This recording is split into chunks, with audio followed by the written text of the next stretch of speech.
Alright, listen. The thoughts and opinions expressed on the STAYDOWNLA podcast belong to me, K-Stacks to P, and maybe whoever else got the nerve to pull up. This ain't for the overly sensitive, overly serious, or anybody looking to be offended on purpose.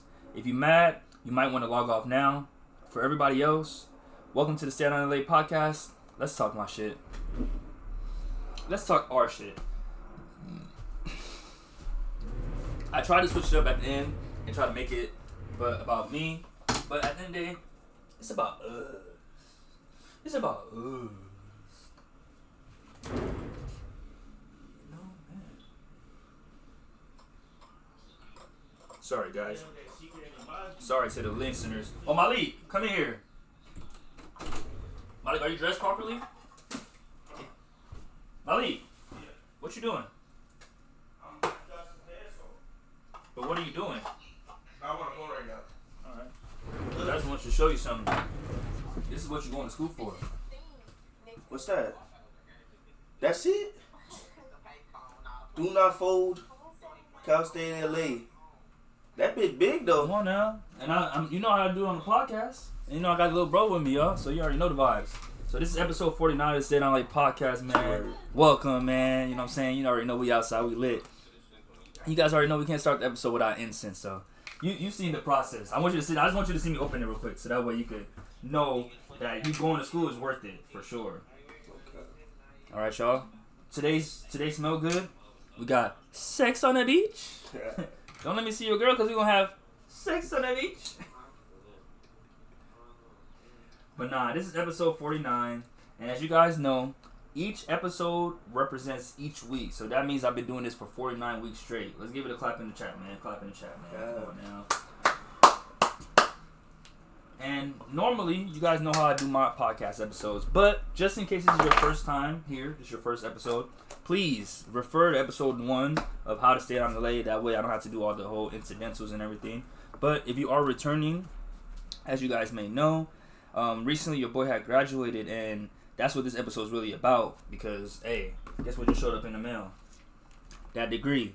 So I was going to wait to do this later, but like I said, this is so important. This is like breaking news. We got to do this at the start of the episode, so let's get it open. Come on, man. So, yeah, man, this thing is a white paper, man. You know what I'm saying? It hit different. I got my address on it, so I'm going to do it backwards. You feel me? Can't have none of these stalkers trying to stalk me. You feel me? Because then I'm going to have to uplick you.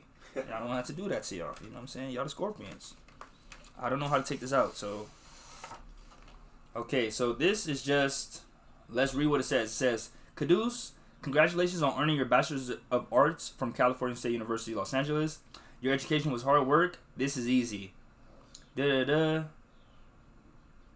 is convenient to have 2 diplomas. Keep your enclosed diploma for your personal and legal records, and an additional to frame it on the wall. So did they give me 2? I'm about to say, they didn't give me, I hope they gave me 2, because that'd be cool. They gave you 2, that's even crazy. Yeah, that'd be even better already off the reel, because I got the display. I don't need y'all to.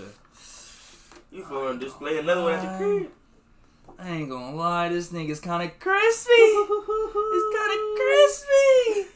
I ain't gonna lie. It hit different, and I'm sweaty as heck, so I feel so bad right now. But nah, as you guys can see, California State University, Los Angeles, like, this is not AI. This is real. They got the real stamp of approval. So if you think you can't do it, man, if I could do it, anybody could do it. Dead homies. That's my whole thing. That's why I had little bro in here, because it's like, bro, this is what I do it for, bro. Who I grind, who I shine, who I do it for. Hey. So, man, yeah. You already know, man.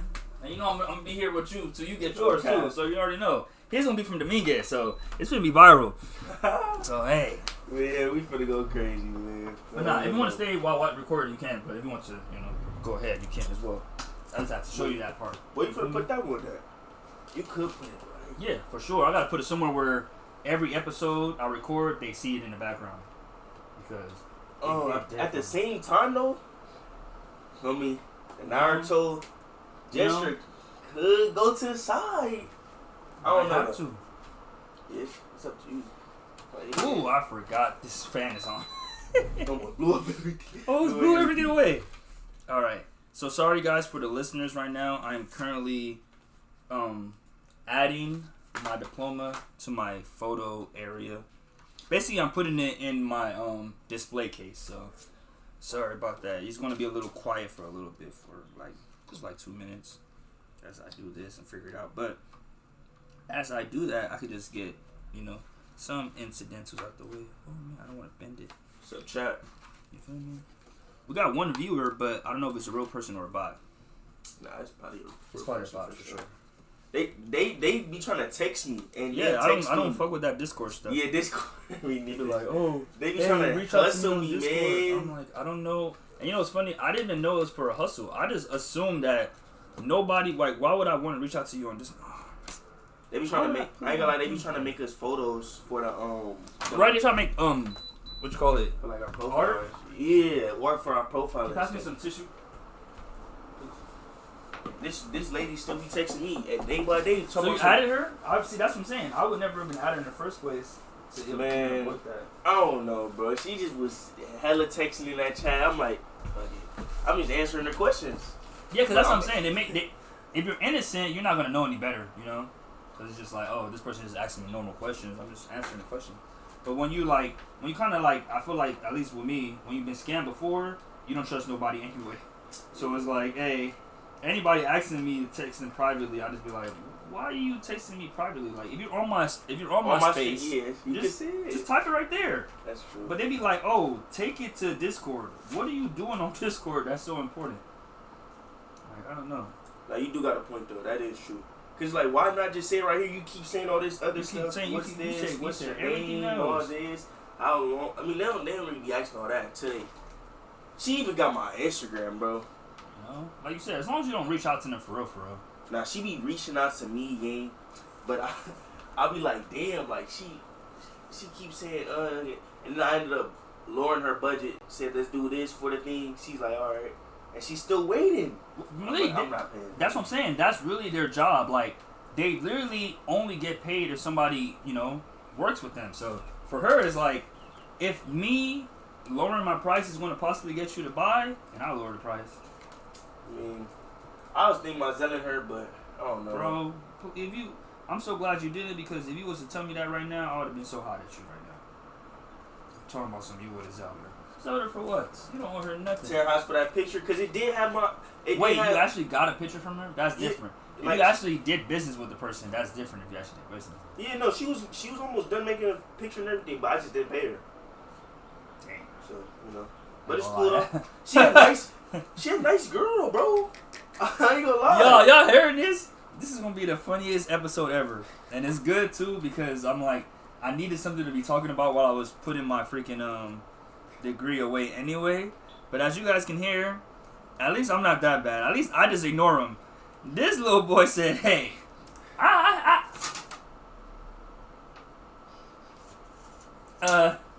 okay, because you guys not knowing what's going on right now, so unless you're seeing it. But yeah, that boy tried to put his freaking thing back on, and the glass part came off. Let's try to. Let's look even better now, though. Come on now. I had a vision. Hey, if you guys want to know where I got my frame from, I got my frame from Michael's. I was not like that. I'm a cheap guy. I would even say I'm not gonna lie. I am cheap. Smart guy. You know what I'm saying? And that's how I stay. That's how I stay breaded up. Okay. There would be Malik. Malik, my witness. I've been showing him bread in my account, so little bro been knowing his big brother been out here stacking bread and everything. This is crazy. I ain't gonna lie. This look like this might have to be the podcast episode cover. Like, this is real. Yeah, take a picture, bro. You know what I'm saying? Like, guys, and that's what I'm saying. Motivation for my brothers, bro. Like, this is all I do it for, bro. For my family and my brothers, bro. Like, let me mute the mic real quick so that way they don't even know, man. Look, on the dead homies.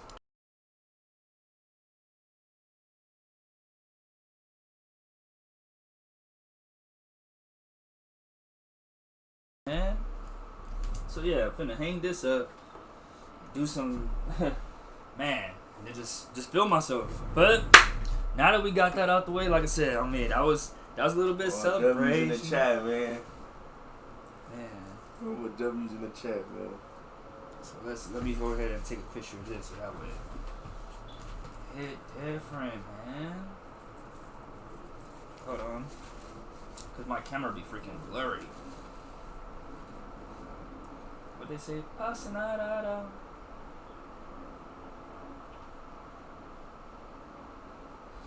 Man, no more display. No more display degree.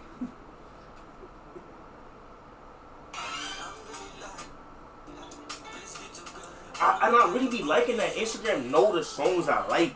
They're like, man, they didn't have to choose that, but they knew. They knew, like, and they really be going with it too, like. So, I'm gonna see if I can just keep her right here real quick for the rest of the episode.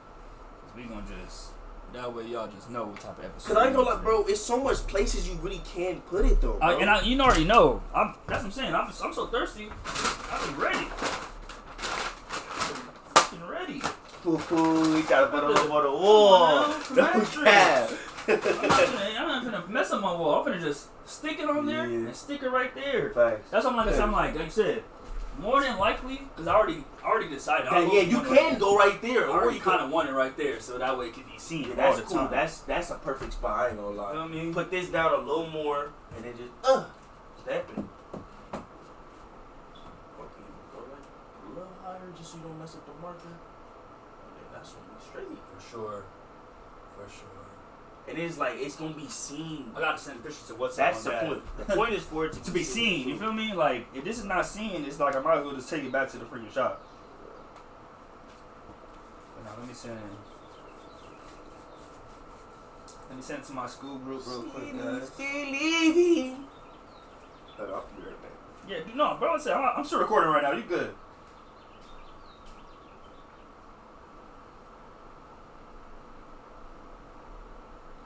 So yeah, sorry guys about the silence. You guys know there's a routine that I take, but as you guys can see, this was not a routinely episode. I'm gonna just keep it a bean.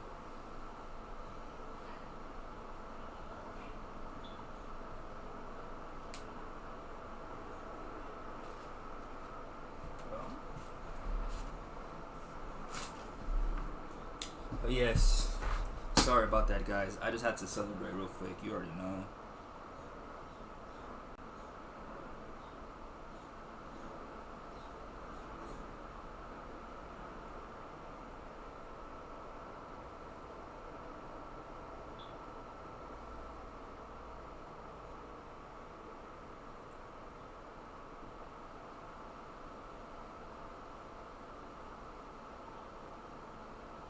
I think they missent an email to me twice.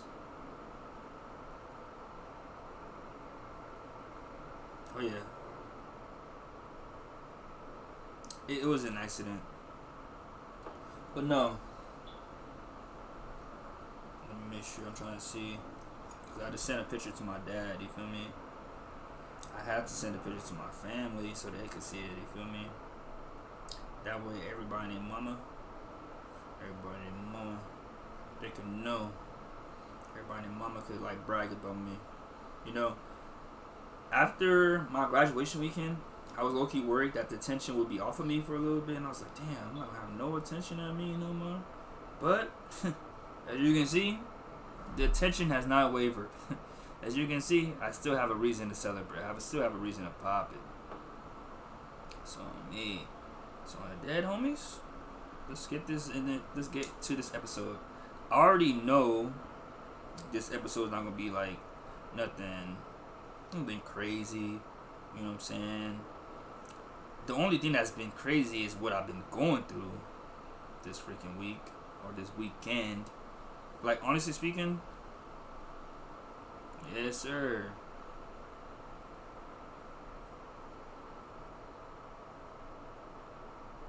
It's the homie birthday. But yes.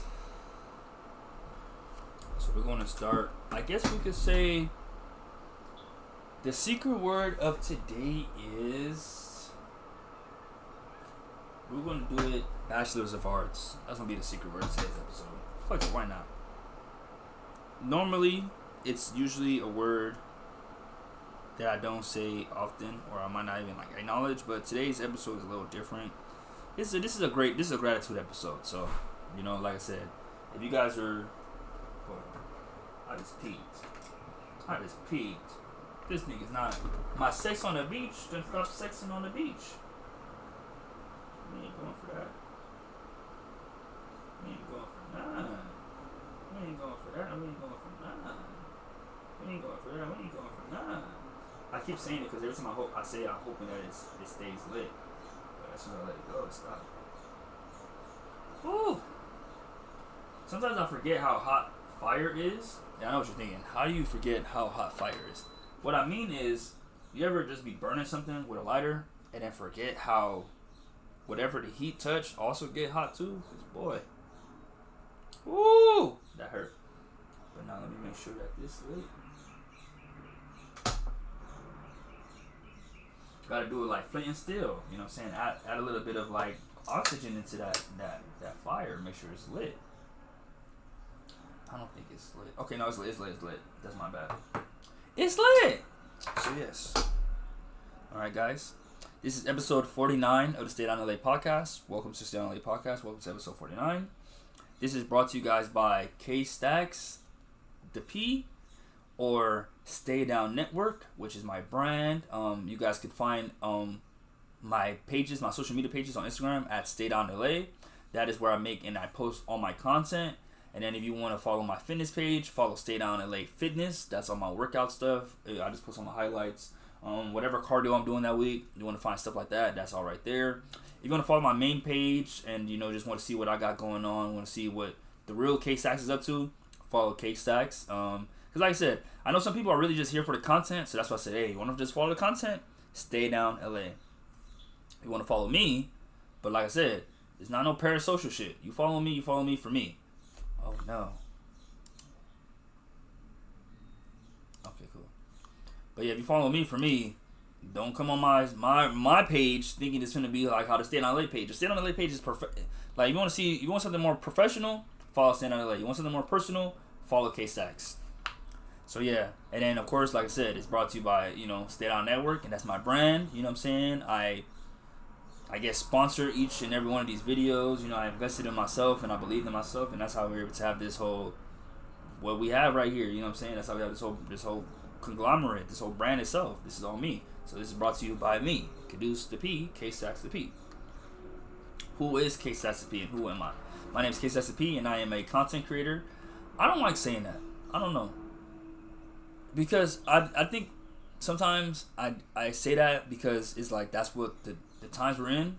But if I was to meet somebody and I was to be on some shit like I'm just trying to introduce myself, hello, my name is K Stacks the P and I am a artist. I am a creator. I am a scholar. You know what I'm saying? I'm an intellectual.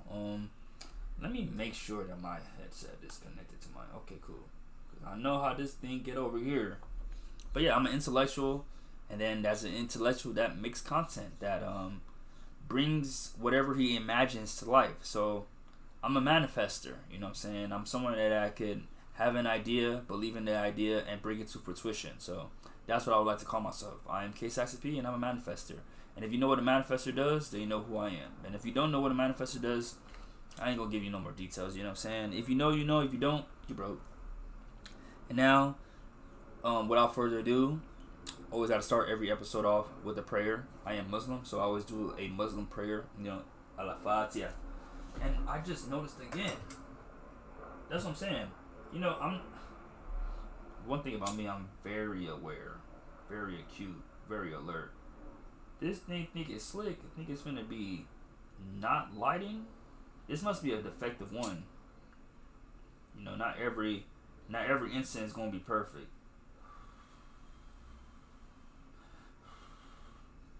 But to keep going out is crazy. Yeah, that's what I'm saying. I'm gonna just keep you on fire for a little bit.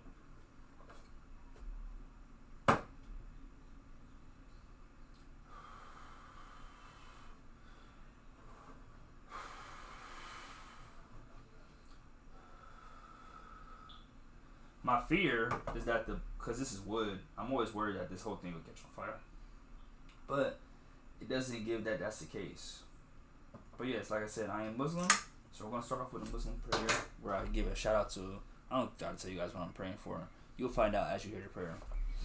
What's the blessings on Rajim, Islam Munarim, Alhamdulillah, Rabbil Alamin, Munarim, Moliki Yomidin, Yakana Buddha, Yakana Steam, Idino Sina Mustaqim, Surata Nazil Namta Alehim, Gani Wadubalehim, Walabdolin, Amin. Allah, I want to say thank you so much for waking me up today. I want to say thank you so much for allowing me another opportunity to make another podcast episode. I want to say thank you so much for bringing me the audience that you bring to me. I want to say thank you so much for allowing me to have a platform. I want to say thank you so much for allowing me to be alive. I want to say thank you so much for allowing me to be able to breathe. I want to say thank you so much for allowing me to have my own mindset. To allow me to be individual. To allow me to be an individual. To allow me to be able to think for myself. To allow me to have my own reasonings. To be able to come to my own conclusions. Like, that is something I don't take for granted. Because I feel like in this day and age, in this generation, it's so easy to be swayed. So I'm so grateful and I'm so thankful that you allowed me to be able to think for myself and be able to think. Not fend for myself, be able to take care of myself with, of course, the support and, of course, the love of my family, my mom, my dad, Mashir Malik, Arafat, Adeoye, Nike, Antijoke, Uncle Bayo, Nua, Idris, Uncle Ade, Donovan, Devin, Khalila, Elliot, Latif's mom, Auntie Bose, my grandma on my mom's side, my grandma on my dad's side.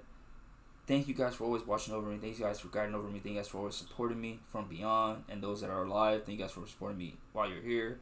And I just ask that you guys get these blessings, receive these blessings, receive the necessary help, whatever aid that you guys need. And overall, that you guys continue to be the head and not the tail. Continue to reach whatever goals and whatever every aspirations, whatever you're working towards. I hope that it becomes ease. Hope it's not a difficult thing to reach. And I hope it's something that you guys can achieve. And that you will achieve, and vice versa for myself. I hope these blessings also come to me. Hope that I'm able to continue to stay consistent, stay positive, stay attentive, stay alert, stay who I am, and just overall just thank you and stay in the image of Allah. Inshallah, mashallah, Allah, thank you. And I appreciate you for doing things, and I ask for more. Inshallah, mashallah, Ameen. But yes, as you guys can see, the tears. I can't help it, bro. Like, it's just when I get, you know what I'm saying, when I had that one-on-one moment with my God, it's like there's nothing else that matters. So when I'm just in that moment, I just get a little emotional. I get teary-eyed, you feel me? Because I'm just really just putting my heart out there, you feel me? Just saying what I really feel. But now that we got the seriousness out the way, we can get into a little bit of the... I'm just kidding. There's no BS. We don't be on no BS over here. I'll be on BS, sis. I'll be on BS. But we don't be on BS on this channel, on this page, on this podcast. So we're going to start off with a weekly recap. And then I'm going to get into this week's movie, which was Scary Movie 6. And I got a couple topics on Instagram and TikTok and Twitter that I want to talk about. But I did it different this time. I didn't write them down because, I don't know, I feel like the issue that I had the last episode was speaking on what I was going to speak on. And then by the time I got to that point to speak on it, I didn't want to speak on it no more. So this time around, I'm going to wait till I get to that point, and then I'm going to go to said app, and I'm going to bring the topic over here. But I'm not going to waste you guys' time. I'll get straight into it. Starting on Friday, I had a bike ride when I went to the beach. I also had a haircut appointment, and pretty much it was, shout out to Yawande. It was Yawande weekend. She was having a graduation party, and naturally, I learned my lesson from the last graduation party, or I learned my lesson from the last event I went to. AKA shout out to my homie Kirk from Saks Off Fit. I remember he was just telling me how in general, and him and Uncle Ade. So shout out to my Uncle Ade as well. Hold on, y'all. I thought I had a burp, but I do have a burp. Hold on. It's the talking. I realize when I talk on a regular basis and my breathing, it's cool. But I notice now, or I notice in general, when I talk on my podcast, the way that I'm talking way more than I'm breathing, so that's why I end up having the hiccups. And if you know anything about me, I don't like the hiccups, so I'm gonna try to. But that's the thing. I'm not trying to be in manual mode with the breathing. I'm trying to have my breathing in automatic. The issue is, I think, with having my breathing automatic, sometimes it just gets a little bit too, I don't know, because honestly speaking, I'm a very healthy person. I'm 26 years old. I know how to breathe in, I know how to breathe out. Why I run into these hiccups? I don't know. But either way, all that aside, it was Friday, and I woke up and I was like, you know what, I had to go do a bike ride. So I was like, let me get that out the way. So I went to my spot, like I said, Doc Weiler, shout out to them. At this point, might as well just say where it is I go to. I go with the homies sometimes, so I'm like, I'm not gonna be lacking. Just know that. And if you guys heard me in the first few episodes, I was trying not to dox myself because I was very worried about people, pulling up on where I'm at. But we're 49 episodes in. At this point, if you don't know anything about me, like I said, just go listen to episode 1 and you will know I'm not the one for it. So don't be an example. That's all I'm gonna say. But essentially, like I said, because that was the train of thought that I kind of lost, was that it was Yawande weekend, and from the homie Kirk and from my cousin Uncle Ade, they pretty much was like, you don't ever get a haircut the same day of the event. You gotta get a haircut the day before, because it was my mom's, my granny's celebration. Let's put it like that, because we celebrate the life and we celebrate the death. But it was her celebration, and I decided to have a haircut that day. And I remember him just being like, why would you even do that? Like, not even why he would do that on some, like, he was, like, chastising me, but just, like, you're supposed to know better. You're supposed to get a haircut before. Because my haircut timing kind of affected me being able to pick up some certain things for the event. Cool. So ever since then, I've just been knowing that, hey, if I do have another event I'm going to, try to get my haircut the day before, not the day of. So it could be a little more fresher, cleaner, I guess. Have a chance to sit, whatever that means. Pause. So I was like, okay, cool. I'm going to make sure I get my haircut on Friday, so that way I'll be ready for Saturday. Because I didn't really go anywhere on Friday besides just to the beach to ride my bike. And to go, like I said, play some billiards. But that's because, your boy got a pool stick now. I told you guys I'm going to update the hobby list. And one thing that I've definitely been happy about adding to my hobby list has been billiards, pool. One thing that I haven't used or utilized yet, but I have it in my hobby list, is pickleball.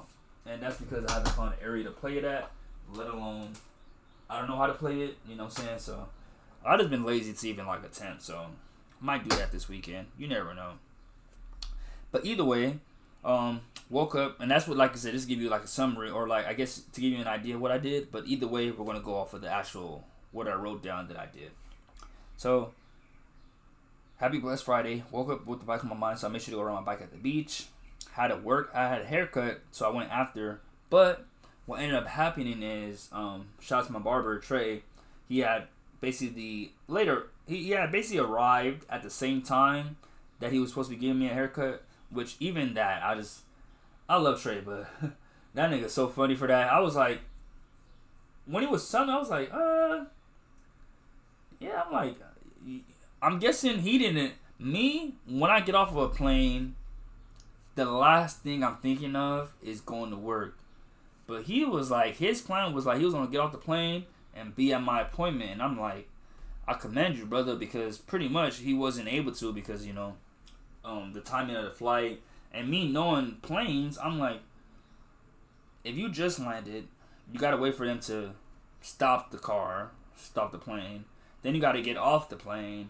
Then you got to get through the airport. Then you got to pick up any baggage claim that you might have, if you even have it. Then you got to get in a vehicle. Then you got to make your way all the way back to the... I was just like, that's going to be a couple hours. So when he called me, was like... Because I was there, and he was like, oh, hey, just so you know, I'm not there yet because of this, that, and the third. I wasn't too bothered because I was like, you know what? Well, I was bothered to the extent of I would have loved to get my haircut done early, but I wasn't bothered by the whole rescheduling for real because I had a free day. So I was like, okay, I'll just come back later. So pretty much after I left the barbershop, I just headed back home, and then I just made like a TikTok. Ended up cleaning my hair because I needed to wash my hair anyway. So it kind of worked out because I was like, all the stuff that I wasn't able to do right after the bike ride, I was able to go home and catch up on and do it. So that included uploading my podcast. So I was able to upload episode 48, you know what I'm saying? Able to do a movie review. And that's when I got my digital copy of my diploma. So I had already received it on that Friday, but to me, like I said, till I received it in person like how I did right now, it wasn't real for real. It was not real for real. This right here, this is real for real. And it hits so different. It hits so different. I don't know why. Just like a part of me just feels like now that I actually have the degree, now it's like, okay, we could really, you know what I'm saying? Now I could really pop my shit because like I don't just have a picture, I have it in real life, you feel me? And hey, don't get me started. I'll print so many pics of this thing. Now the real issue, right? The real issue now, figuring how to put my freaking poster on my thing on the wall, you know? 'Cause boy, I don't want to mess up. I got some Command brand strips, damage-free hanging suspension, you know, heavyweight, extra large picture hanging strips. That's what I got. I got the picture hanging strips. You feel me? Because I don't know. I'm usually quick to use a thumbtack, but thumbtacks be leaving weird marks on my wall. So I was like, you know, this time around, let's be a little more professional. Let's actually invest in some Command strips. So that was that. And like I said, I'm only saying that because I got the degree on Friday, but I was waiting for it to be in person on today or whenever it was going to be sent, so that way I could fuck with it.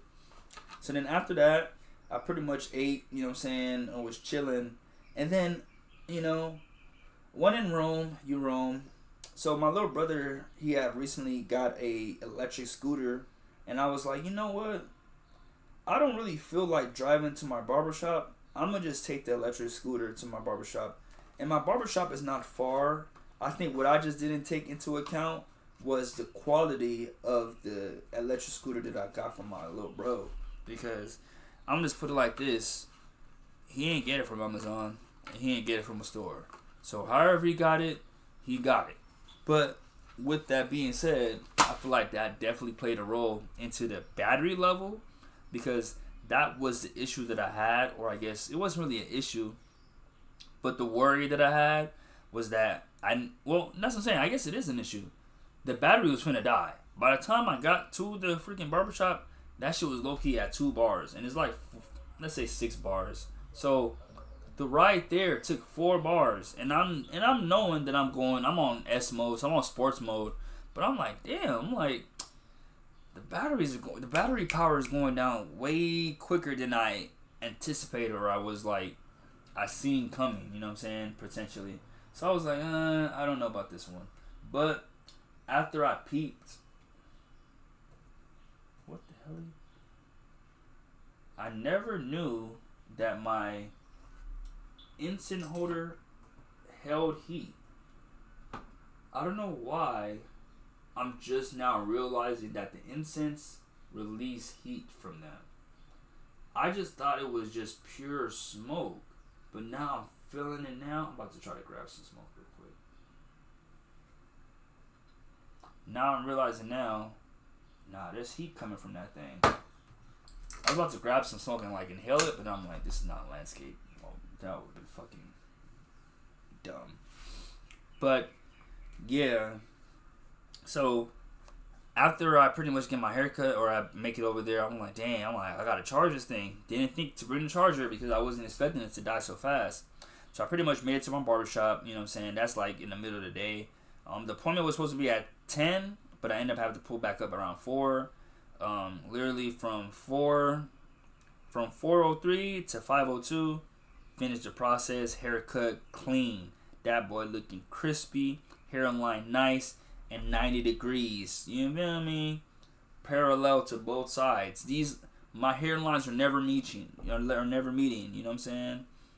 So pretty much after that, I went home and I was just chilling, you know. But I was like, I don't really feel like playing a game right now. And it's been at least a week since the last time I went to go play some billiards. So I was like, let's go play some billiards. So checked out my handy, maps, and then I decided to landscape, you know what I'm saying, stroll up real quick, and then I headed out to LD Billiards. The issue that I had this time around, and I don't know if it was because of the day that I decided to go, I went on Friday. I don't remember the last time I went. I don't know what day of the week I went, but I guess it wasn't a Friday, or it has to be later on in the night, because when I arrived at the place that parked the last time that I went to LD Billiards, essentially there was like valet guys there, and the valet guys was pretty much like, hey, they really didn't even tell me for real. I kind of looked because I was confused. The street sign says parking is available, but I guess because they have. And you know what's so funny? It's crazy how it's public street when it's a residential street and you want to put trash cans, you want to put cones, you want to put everything. What did I say? Yeah. It's public street when you want to put what you call it, the cones, the trash cans. Like when you block your street off, when you block the front of your house, then it's public street. Then it's public parking. Niggas could move it.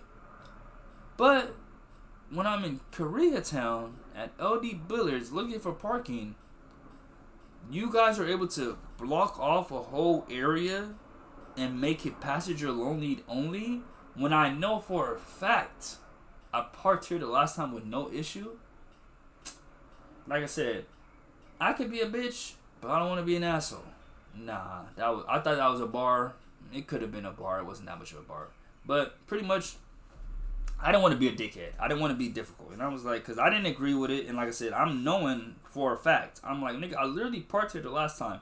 But I guess it wasn't like, clearly, whatever circumstances are set right now were not the circumstances that were set for the day that I parked. So, because of that, I didn't want to argue. I didn't want to make a big deal. I rolled it up immediately, and I just decided, okay, oh, damn. If I knew that was right there, I wouldn't have did that. Pretty much, I just rolled it up, and I was like, you know what, you got it. You right. Even though I don't agree, I don't have enough evidence or argument to really, like, go against you right now. So I was just like, you know what, you got it. And I ended up going ahead and parking.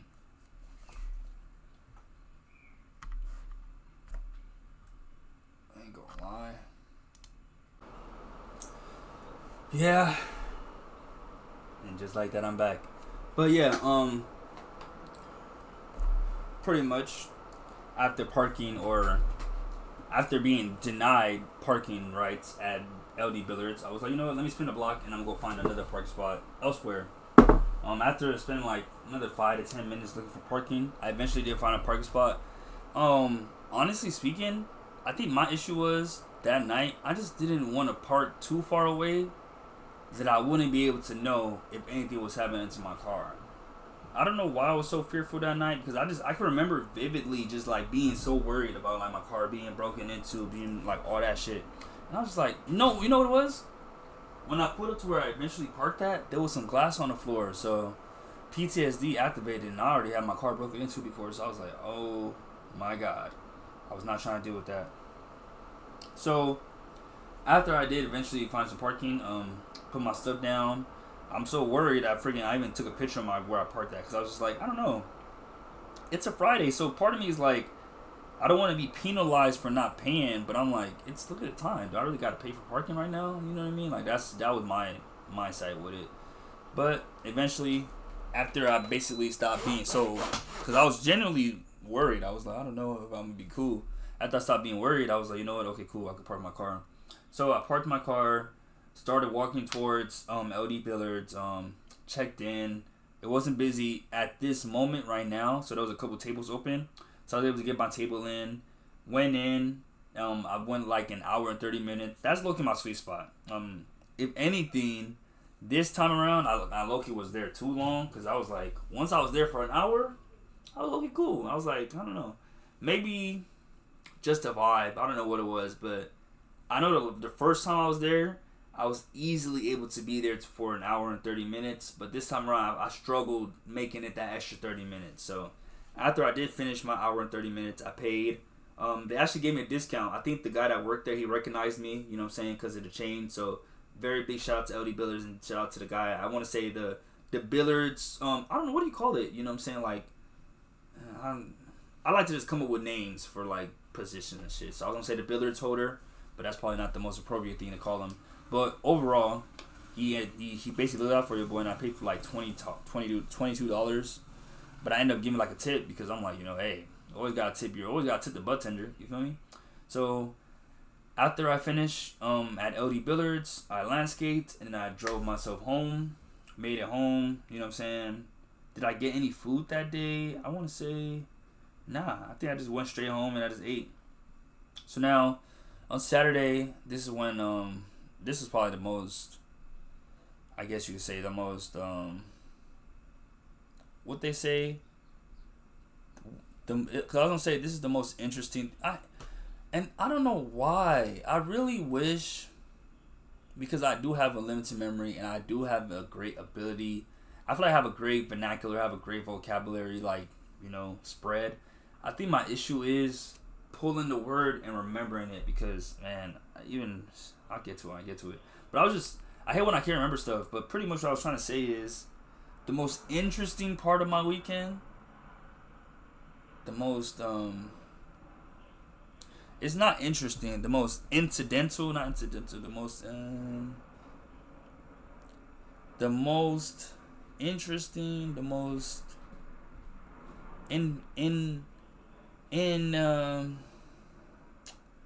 the most interesting, the most developing, not the most developing. It's definitely not inconspicuous. My brain, part of me wants to say the most interesting part of my weekend, but I feel like there's another word that I want to use for that. The most inclusive part, not inclusive. Let me see interesting synonyms, right? Let me check my email too because I know how this shit goes.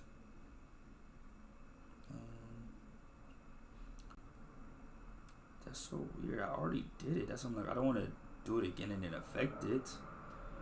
But I don't know. Yeah, I already did that.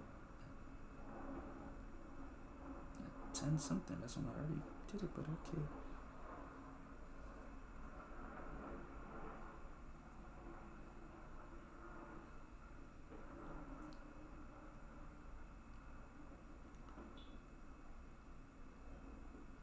Yeah, I did that. Well, I'm gonna do it again, I guess. But I know I did it already. I don't know why it's saying that. But nah. So, interesting synonyms. Interesting synonyms. The most intriguing, yeah. I guess that's good. That's good. Maybe I was thinking of that word. Sorry, guys. It's just I recently had a situation where I was talking to somebody, and I'm gonna talk about it later in an episode, where I had a similar situation, and I was so in that situation. It wasn't like this where I could just pull up my phone and be like, "Oh, let me look up what word I'm looking for." That's why I was more embarrassed. I'm like, bro, this is the moment where you need to be able to use that vocabulary, where you need to be able to pull out those big words and be able to show off, and I wasn't able to. But it is what it is. I think it's just getting used to retrieving that word and bringing it to the front because I clearly know the word. I think it's just using it and then not going to get any confused with other words in my vocabulary. But overall, like I said, the most intriguing part of my weekend happened on Saturday. I woke up a little tired, but I was ready to start my weekend. So I woke up late-ish, but I was like, I still want to go run with the Wildest Fit Run Club. Shout out to Wildest Fit. Shout out to Temmie. And shout out to Courtney. But when I got there, I noticed that it was not that big of a turnout this weekend. And they realized it too because they were actually deciding to walk, And when I get there, Temmie knows me. He knows that I love to run. So he's like, we could run. But between me and y'all, and if Temmie sees this later, it is what it is.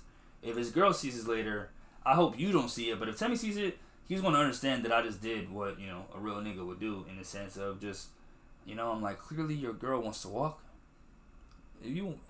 Why would I take you away from her? You know what I'm saying? Like, and it's just me. You feel me? I don't mind. So essentially, instead of the Wildest Fit Run Saturdays, it was a Wildest Fit Walk Saturdays, and we decided to just walk to the beach, walked the beach path for like 2 miles. And then once we hit 2 miles, we went to our favorite spot, Bluestone Lane. So once there, you already know the vibes. I get the usual, the BL burrito, substitute the bacon for the garlic chicken, fire as always, and then no salad. I didn't get no salad this time, but I know next time to get no salad because I really don't eat their salad. And I felt bad for wasting it. But I got that. Temmie, on the other hand, though, he let me know that anytime he comes, he always tries to get something different, and I commend him because I wish I had that ability to do that still. Like, I feel like I'm at that age where now if I find something that I like and it works, and it's worked twice in a row, let alone it's worked 3 times in a row, let alone it's worked 4 times in a row, come on, fool. Y'all know my saying. If it ain't broken, don't fix it. So why would I even try to change it? Why would I even try to affect it? So I really don't try to switch it up at all.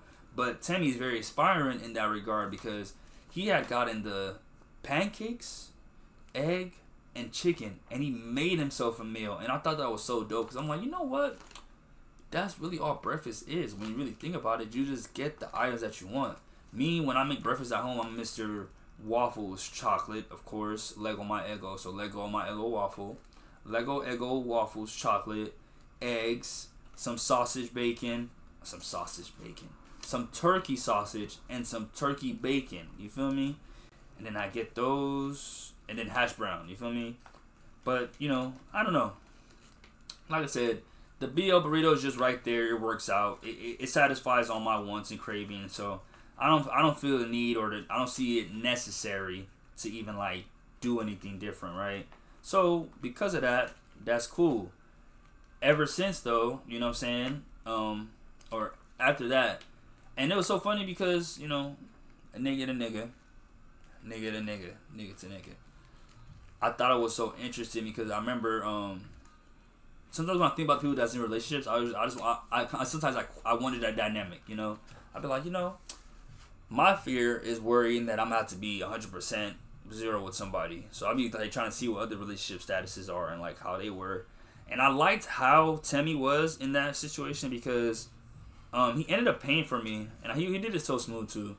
Cause like, you know, there was someone taking our order and she was like, oh, do you want to put on one tab or separate tabs? He just ended up put on one tab and just pay for everything. And before I could even send my money for my thing, he was like, you're good. But in my head, all I could think was, dang, this is a girl. She didn't even like bat an eye at like the check or anything like that. And he just paid it with no issue. But like I said, the issue was not him paying for her. The issue was for me. It was like, and he paid for me too? Dang. Like I felt bad because I was like, you know what I'm saying? Not bad enough to pay? Okay. I felt bad enough to pay. I just didn't feel bad enough to like go overly out my way to pay. Because he was like, my Apple Pay don't work. And I'm like, okay, well, if your Apple Pay don't work, if I ask for your Zelle, you're probably not going to give me your Zelle. So I just want to be difficult, you know, and even though it is hard for me to take a gift, I was like, let me just try to just be nice to myself and just take this gift of free food. So I was like, you know what, I'm going to get this free food and I'm going to take it. But I just peeped. I was like, you know what, he paid for her food. Like, I don't know. It's me just overthinking shit, and I just thought that was just really interesting. I was like, oh, wow.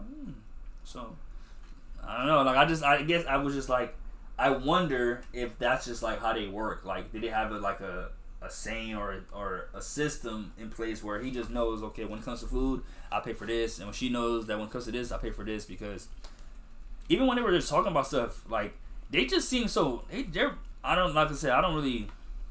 I'm single, so I guess all I could do is compare myself to relationships. But when I was just hearing how their dynamic was, I was just like, it sounds so healthy. You know, they just sound like they sounded more cool than couple. And I thought, and that's why I was like, I respect Temmie for it, because I feel like he hasn't, like I said, he hasn't done it in front of me, but I'm assuming he must be very intimate and very lovey-dovey in private, because in public he's very just cordial. He gets it very professional. Like, if anything, I respect it, because it be times where like I feel like he's more outspoken than me. Well, clearly I think because, you know, he has his own club, but like I commend it, I respect it. You know what I'm saying? Because like I said, it'd be situations where I'm like, I know if I was with my girl, I'd be Man, it was his girl, and I didn't want to talk too much. I'm just like, you know what, hey man, hey, if this is just one on one with the homies, with the bros, we can talk about whatever. But I just feel like when the homie girl here, like you gotta be respectful and you gotta be aware of that. You know what I'm saying? So that's my mindset with that type of shit. So but let me know if you guys be thinking like that. I know I do. You feel me? So that was just funny. But overall, right? After we did finish that, after we finished eating our Bluestone Lane. I made my TikTok at Bluestone Lane, you feel me? I ate my food and I left and I headed home. Didn't even, landscape or nothing. I just went straight to the crib, you feel me? So after I headed home, I planned out the day with Devin, you feel me? Because I knew I was on liquor with my boys, so shout out to Devin. And I selected my fit. So around 2-7, I basically started getting dressed and I head out to Devin because the first event was at 3. So I pick up Devin and then we head to our first plot. Is at Ruchi's is an album release party, and I ain't gonna lie, that shit was fucking lit. Ruchi had the open bar, photo area, photo booth. He had a van made in Doggy Bone's honor. Free food. They had free shirts. Man, when I say that was really the Roosh Dog experience, like looking back, man.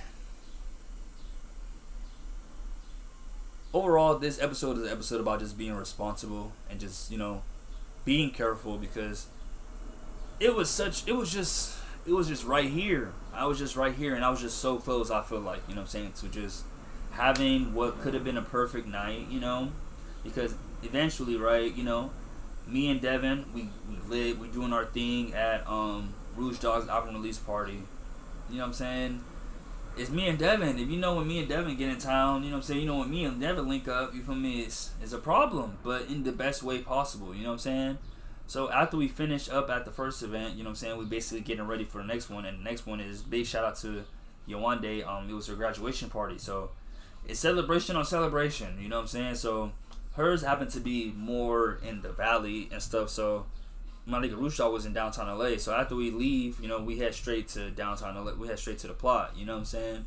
We get to the plot, see my mom, see my fam. It's just so vibes, man. It's just so lit. We're all turned, They have the DJ in there. I see my people, see my aunties, see my uncles. Like, we just lit. We just doing our thing. I see Noah and everything. And, one drink leads to another. You know what I'm saying? Niggas getting comfortable. We do our thing. And, eventually it's time to go. And I'm not thinking anything of it, but I should have been more responsible. I should have been way more aware, alert, because I accidentally, and I say this accidentally, like, very honestly, because I think, like I said, I just didn't do my due diligence to double check, But I left an open container of Terramana, not open in the sense of, like, there was no lid on it, but it was open, in the car with me and Devin. And fuck, bro, that boy. And I was good, bro. I was good. But I think it just looked like a crazy situation. But essentially, nigga, bro, I'm so disappointed in me saying this, but I'm driving home, and I'm posted. I want to say I'm posted on the freeway.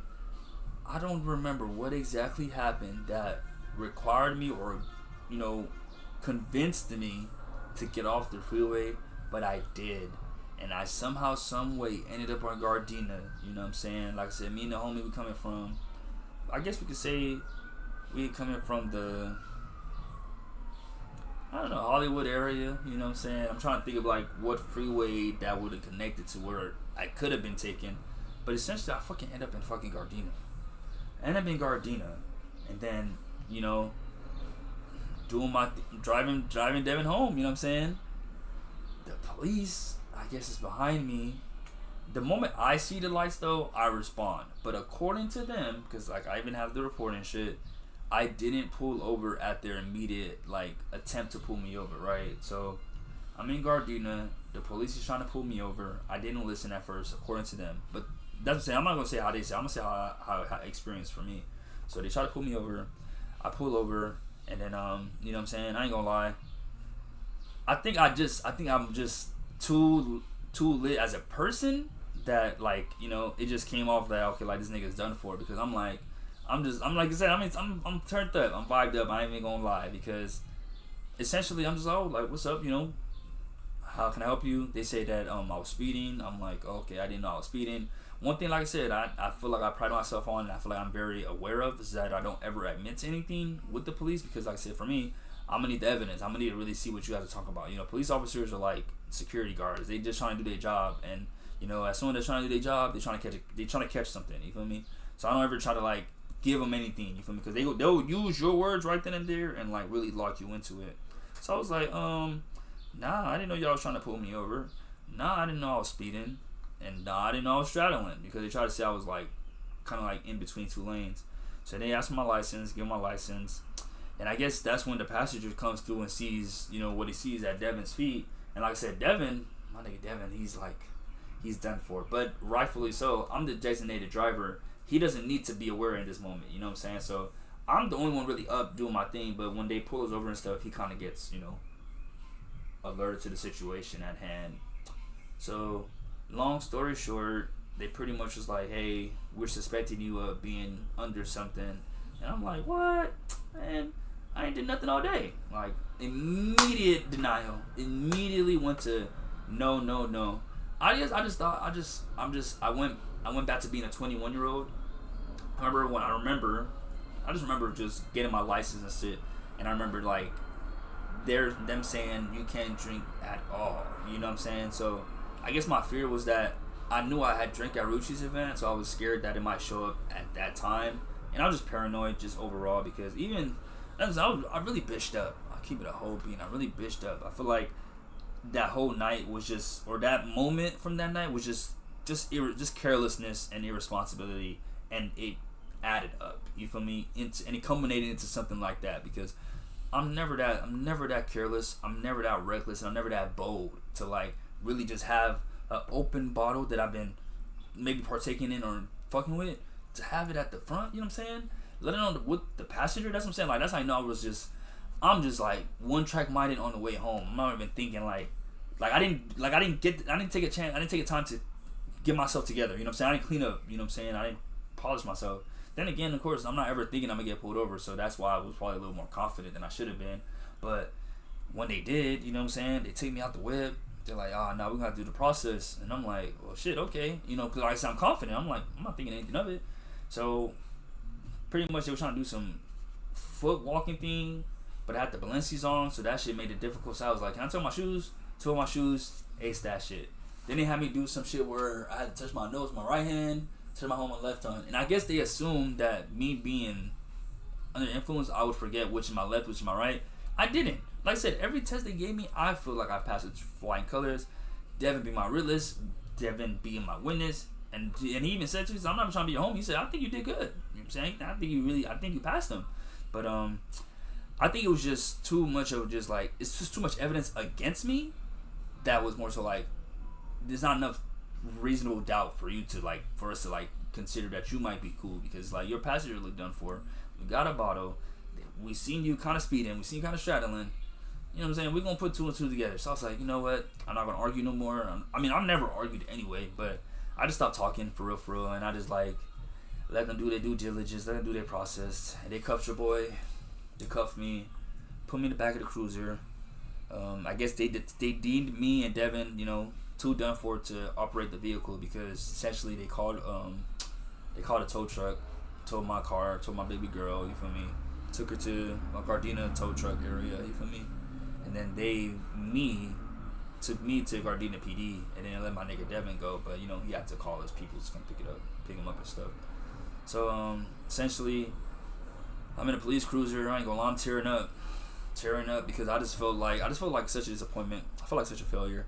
Like, I feel like one thing about it, I will be honest, you know me, y'all know me. I literally came out here and told you guys what I was trying to, you know, who I was trying to pursue. So it's not nothing for me to really be honest about myself when I'm in my most vulnerable and shit. And I feel like this is something that I don't really feel like I have to necessarily hide what I was really on, especially because, like I said, hopefully me talking about this would, like, you know what I'm saying, hopefully this could help someone else be careful, you know, or motivate someone else to be more aware, more alert, and just overall not even play that, or not even risk it, not even take that chance. Because, bro, and it wasn't like some boohoo crying. It was just like for real, like me of all people, like I just felt like it just didn't make sense. You know what I'm saying? Like that whole situation didn't make sense. I feel like damn. Like I was just, like I really was just sitting there like, how did I end up in the backseat of this nigga's car right now, bro? Like I'm way more careful than that. I'm way better than this. That's just really just the best way I could put it. So after, you know, I stopped bitching because eventually it's like, you know, like for me it wasn't like I was trying to cry to hopefully get a reaction. I was just really just frustrated and I think just disappointed in myself. So after I just, you know, mustered up the courage and I stopped being a wuss, you know, kind of just, you know, went back to the moment, you feel me? And it's awkward as fuck, bro. It's just really just you there. They're doing the whole process, and you know, I'll say this: the police station's not the place to joke because I was trying to be funny, but it wasn't really. I was trolling, but it wasn't like trolling on some like ha ha ha trolling. It was just like, man, like right now, I'm done with life because they basically booked your boy, get my fingerprints, they draw my blood because I wasn't trying to do the breathalyzer. I just felt like the breathalyzer wasn't going to be accurate, so I was like, you know what, if you guys are going to take my fucking anything, I'll let you guys take my blood, you feel me? I feel like the blood would show more landscape anyway, so I was like, I'm just hoping that just, you know, helps my case. But knowing them is like, well, let me not say this because I don't know them. I really don't, you feel me? Like I said, I'm just going to pray for the best because essentially after I'm talking to them, I think, and I feel like it was my answer that caused this, but it could just be protocol because essentially I'm there getting booked, getting processed, get the blood, and then they're like, oh, like, do you have any suicidal tendencies, any thoughts? And I was like, nah, but I'm like, right now I don't even want to. I'm sad as hell right now. Like that's my mindset. And when I said that, he was like, tell your clothes, and he made me get into this like jumpsuit, I guess you could say. And I was like, oh, is it because I said what I said? Like, oh, my bad. Like, I'm just a little depressed right now. I'm a little emo right now, but not that deep. And there was somebody else in the cell that was there before me, but like I said, I feel like once I said the answers I did, they kind of moved that person to another one because yeah, they put me in that one with myself, and then I'm in this white baggy ass like it's like a nylon glove. I want to say I feel like I was wearing a glove. I'm in this white glove essentially that I'm wearing, and then you know, for the next 6 hours, that's my home for real. And I'm not even knowing. The immediate thing I think of is the time that my dad told me he got in trouble in Nigeria and how they told him, or how he had to wait the whole weekend. And I just instantly think that to myself, like, damn, it's Saturday, I got booked. I'm like, man, I'm probably not going to get out till Monday, bro. And all I could think of is how I got an interview on Monday with this new position that I applied for. And I was like, I really don't need this. And that's just overall just this whole weekend just been fucking me up since. Like, it's Thursday right now, and I don't think until there is a proper resolution, I'm probably not going to feel any less worried about the situation, because like I said, I feel like that just wasn't me and I shouldn't have been in it surrounding all the good that was going on, because like I said, 6 hours later, eventually I fall asleep. I ain't gonna lie. I was trying my best to like just be up and just like, you know, just think about my thoughts and stuff, but then like I said, I guess part of me was just like, bro, like, Kudus, you're not a bad guy. You know, like, you don't even deserve to be here for real type shit. So, I get comfortable enough to sleep, you know. Like I said, I guess me not realizing how serious the situation is, you know. It's like, I think to get comfortable enough to rest. But essentially, after I rested for like, I don't know how long I rested for, one of the guys that was there basically was like, yeah, so we're going to let you go in like 30 minutes. And when I say that 30 minutes for like the longest 30 minutes of my life, fool. It's already bad that you have your cell phone in there, but like now they're telling you, yeah, we're gonna let you out in a certain time. Now you're even more thirsty to leave. You know what I'm saying? So after they told me that, pretty much, and that too, I will say maybe it's a kudos to my cooperation, but like pretty much once I was in there was no more handcuffs. You know what I'm saying? Like they weren't. That's what I'm saying. I won't say they treated me like a human, because I felt like overall the whole experience is just inhumane. Like, I ain't gonna lie. The way that he just stripped you down, nigga, no privacy, no nothing, I have to take off my fit right then and there. Nigga, I'm talking about, I came RTA, Kasubi, Balenciaga. They didn't care about none of that shit, bro. The way that they just made me strip all that shit off of me, bro, I felt so naked. I felt like I was on Naked and Afraid, bro. I feel like a bitch. Like I said, when I say that, I'm not talking about women. I'm talking about like just being like a pussy. I feel like a pussy, you know what I'm saying? I feel like less than a man for real, because it was just like, overall just a disappointment, and I just felt like a disappointment to my family. You feel me? So after that whole thing, you feel me, that whole escapade, and they kind of like put me in the process of like letting me out and everything. Inside there too, you can't even. It's like a casino. You can't even tell what time of day it is for real. Like I mean, like I'm literally in that motherfucker, not even realizing that it's the next day. Like, cause they let me go on. So I get there Saturday at 12, and they let me go at like, I want to say 7. Cause I'm depressed right now. I'm not gonna lie. So the situation is like, it kind of traumatized me. I'm gonna lie to you guys, like, shit fucked me up. You know? Like, I feel like it was a day of celebration, a time of just like gratitude, and like, here I am thinking, I guess just speeding that led to something else, bro.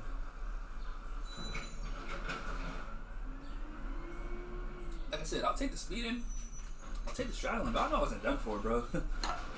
Brother, when I'm done for, like, nigga, that's what I'm saying, like, the room be spinning, nigga, the last thing I'm thinking about is the driver wheel. That's what I'm like, bro, for me to be confident enough to, like, and it was a far drive. Like, we're coming, I don't want to say where we're coming from, but I fucking might as well. I'm going from Santa Clarita to Bellflower. If you know anything about LA and California, that's a drive. So I'm like, you know, if I knew, man, because essentially, you know, naturally after something like that, everybody and mama's like, bro, you know, you should have had me drive, you should have had this. But I'm like, bro, if I felt that, I would have, you know. Yeah. I'm not too prideful in the sense that, like, if I know I need some help, I'm not gonna take the help. Like, nah. If I feel like, oh yeah, nah, I should definitely let someone else, you know, take charge, take control of my car, do that thing. I would have did that, but no, I was confident. You know what I'm saying? Like I said, all I'm thinking is that I'm like, the only link drink in my system is from the Ruchi thing, and I ain't gonna lie, we did kind of go, we did kind of go viral there, but it's because it's an open bar. You feel me? But I'm like, from there to this, man, and I didn't do anything at the graduation party. Devin did, but I didn't do anything. The only thing I did at the graduation party was landscape.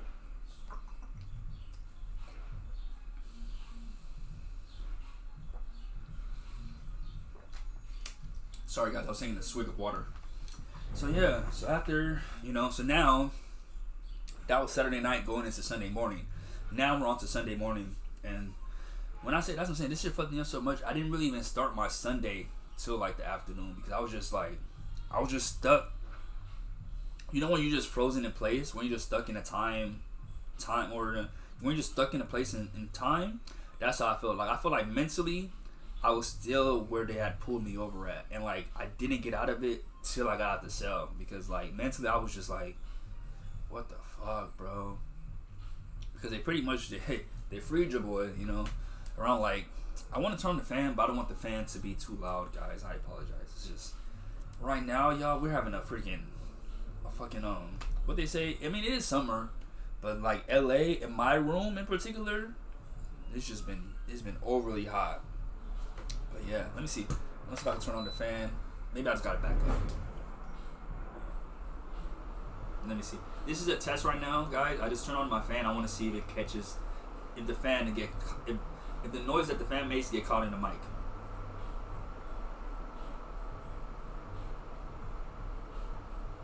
It doesn't seem like it gets caught in the microphone, the blue note, my microphone that much. But I'm trying to see if it gets caught in my headset.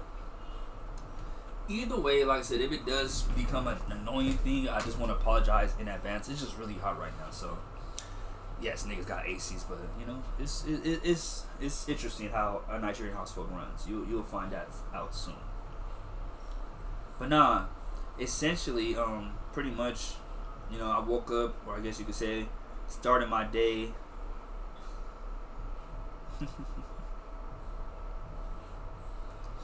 Started my day. And then, well, I guess not that I even started my day, you feel me? Because in reality, I had to I had to finish my day from Saturday. I guess that's the best way to put it. I had to conclude my Saturday and then I started my Sunday. So after I tried to conclude my Saturday, and I guess you could say conclude my Saturday by what? Pretty much, catching my stuff. Whoa, dang. Getting my stuff. Because now, right, what happens after a situation right now? Or what did I... Pretty much I was like, okay, what am I without so I can know what I need to get? So I was without my whip, without my license, and I was without my gun. And all of those things them niggas had. So when it came to my whip, it was like 7 something. So I was like, okay, I'm gonna just try to go back in there and find out the information for my car. They didn't open until 8. What I should have did was wait there and then handle the process, but me just wanting to be away from the area so bad, I Ubered home. You know what I'm saying? It's been a while since I Ubered, so even just getting the Uber just felt like a disappointment. But like I said, I get in the Uber, I Uber home, and I guess you could say, I want to say I might have started tearing up again because I was just still in shock of just even going through the whole situation, man. Like I never try to act like I'm holier than thou. I never want to even act like I'm better than anybody. But that feeling of just like, I can't believe me of all people went through something like that. That's just really just how I've been feeling ever since Saturday. Like I've just been feeling like, damn, like that situation, I will say, it really does fuck with you, because you just, like I said, for me, all I can think of is just like, damn, like I don't know, I just felt like y'all was treating me like a criminal, or like I was just been lowered beneath y'all or some shit. Like, bro, cool, okay, nigga speeding a little bit, you know what I'm saying? But I'm like, bro, it wasn't that bad, bro. It wasn't that bad. Nigga, I'm cooperating with the officers. I'm still calling them sir. I'm still being respectful. Me and Devin's story coincided with each other. Like, give me a ticket and let me go. But nah, bro. Like I said, I think it's just one of those things where it's like, I'm telling you, like, even Devin said it. I think they just wanted to get something for something. But like I said, at the end of the day, I have to take responsibility for even drinking and driving, and that's why, like I said, I wanted I guess, give a big disclaimer in this episode. Like, hey guys, it doesn't matter how good of a driver you think you are and how much you think you can handle. Just don't drink and drive. It's not worth it. Like, that's the only thing I feel like is the lesson that I'm leaving with. If I didn't drink at all, I probably would have been able to, I ain't gonna lie, swing my dick around a little better. But because I wasn't as confident as I felt like I would have been. You know what I'm saying? Because that's really all it was. I feel like that's all it got me, was on the contingency of just you know what? I have been drinking today. I haven't been drinking this, you know what I'm saying? I've not been drinking this soon, but I'm like, man, it will be crazy for me. Like I said, I'm like, fuck, I did drink today. And the responsible thing is no drinking, no driving. So I couldn't even argue. That's what I said. It was like, I can't even argue with y'all, but I just feel like they did the most. Like I said, I'll be honest. I'm gonna keep it 1,000. I feel like they overdid it. I feel like they had the wrong nigga. I feel like they could have let me go. I feel like I wasn't no harm to nobody. I wasn't in a bad situation. I think I was a nigga was just trying to get some food for real, But whatever. So after I Ubered to the crib, you feel me? I'm gonna be honest. Like I said, even as I'm reliving it, I'm still living it, But a nigga was just stuck for real, because when I get home, essentially, it's still early. It's like 8 something. So I'm like, okay, let me figure out this whole situation. You feel me? So I'm literally holding, I guess you could say, my release docs. This is even so embarrassing, to even have it. But essentially, all this right here for the listeners, I pulled out I guess you could say a plastic slip that holds basically my whole booking information and shit. It has my Los Angeles booking and property record, and then it has, of course, my age 21 and older administrative per se suspension. You feel me? Because they basically gave me a temporary driver's license. So that's why I can find it even more hilarious, because it's like, nigga, I can't even go to no plots for real. You know what I'm saying? Because it's like, nigga, 2, 3. Yeah, I can't even go to no plots for real, because not like that, I don't have an ID. Them niggas took my driver's license, bro, and they gave me this pink ass paper to fucking do something. You feel me? So yeah.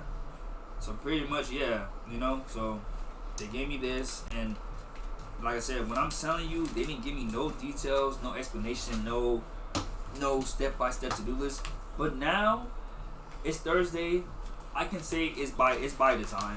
And I don't know if it's by Gardena design, but it's by design in the sense of maybe they expect niggas that do shit like this to have a certain level of intelligence or whatever. Because, like I said, I'll walk you guys through what I did, and then I'll walk you through what I feel like they expected to happen. So, I went home, I took a shower, I changed. I'm sobered up at this point, you know what I'm saying? Like I said, I'm fully sober at this point. I'm just irritated with the whole night for real. Like I said, I'm really irritated with myself. And I think that's what I'm really proud of, you know? I'm glad that I'm able to, that I'm old enough, mature enough, and I'm level-headed enough to know where to direct the anger towards. And it's not supposed to be towards the cops. Like I said, none of this angry energy, none of this disappointment should be going towards anybody but myself. At the end of the day, I have to take accountability, I have to take responsibility. That's what I'm saying, like, that's why I'm like, I know now for a fact, nigga, Uber is not that expensive for like a night out, you know what I'm saying? Especially if it's me and the homies, you know? Pretty much like I said, I know not to make that same mistake again, you know? It's not that serious for me. So like, that's why I'm able to like look at it and like, all the anger, all the disappointment goes to Caduce, because essentially, once I get in the house, I shower, I freshen up. Basically, I try to get out of the clothes that I was wearing on Saturday, because, you know, I just want to get out that mindset. You feel me? Get out that mode. But it's hard to get out that mode when your literal mode of transportation is not even with you. You feel me? So, you know, look on Google, aka AI, because if you guys didn't know, check out my last episode. Google has completely transferred or switched over to AI search results. So whenever you're on Google, just assume you're talking to ChatGPT, Claude, all them people. I don't want to say it, but I'm gonna just hopefully. Okay. My body is functioning. So, because I be seeing my nigga Joe Budden with his leg up all the time. I be like, I don't know how the hell you niggas can keep your leg up here on the other leg that long. For me, I do this for like 30 minutes and my legs start hurting. But, pretty much, yeah. Sorry guys. Sidetracked. Yeah, so after I get home, I look it up and I'm like, okay, so what do I do to get my car back? And it let me know that, hey, you're supposed to talk to them and they're supposed to give you the release form, and then you're supposed to go to the tow company, and then you're supposed to pay your car from there, and then you're supposed to pay them niggas. Thank God I paid my credit cards off, because I would put it like this: I got two credit cards. I had two fully paid off credit cards. Now I got one fully paid off credit card.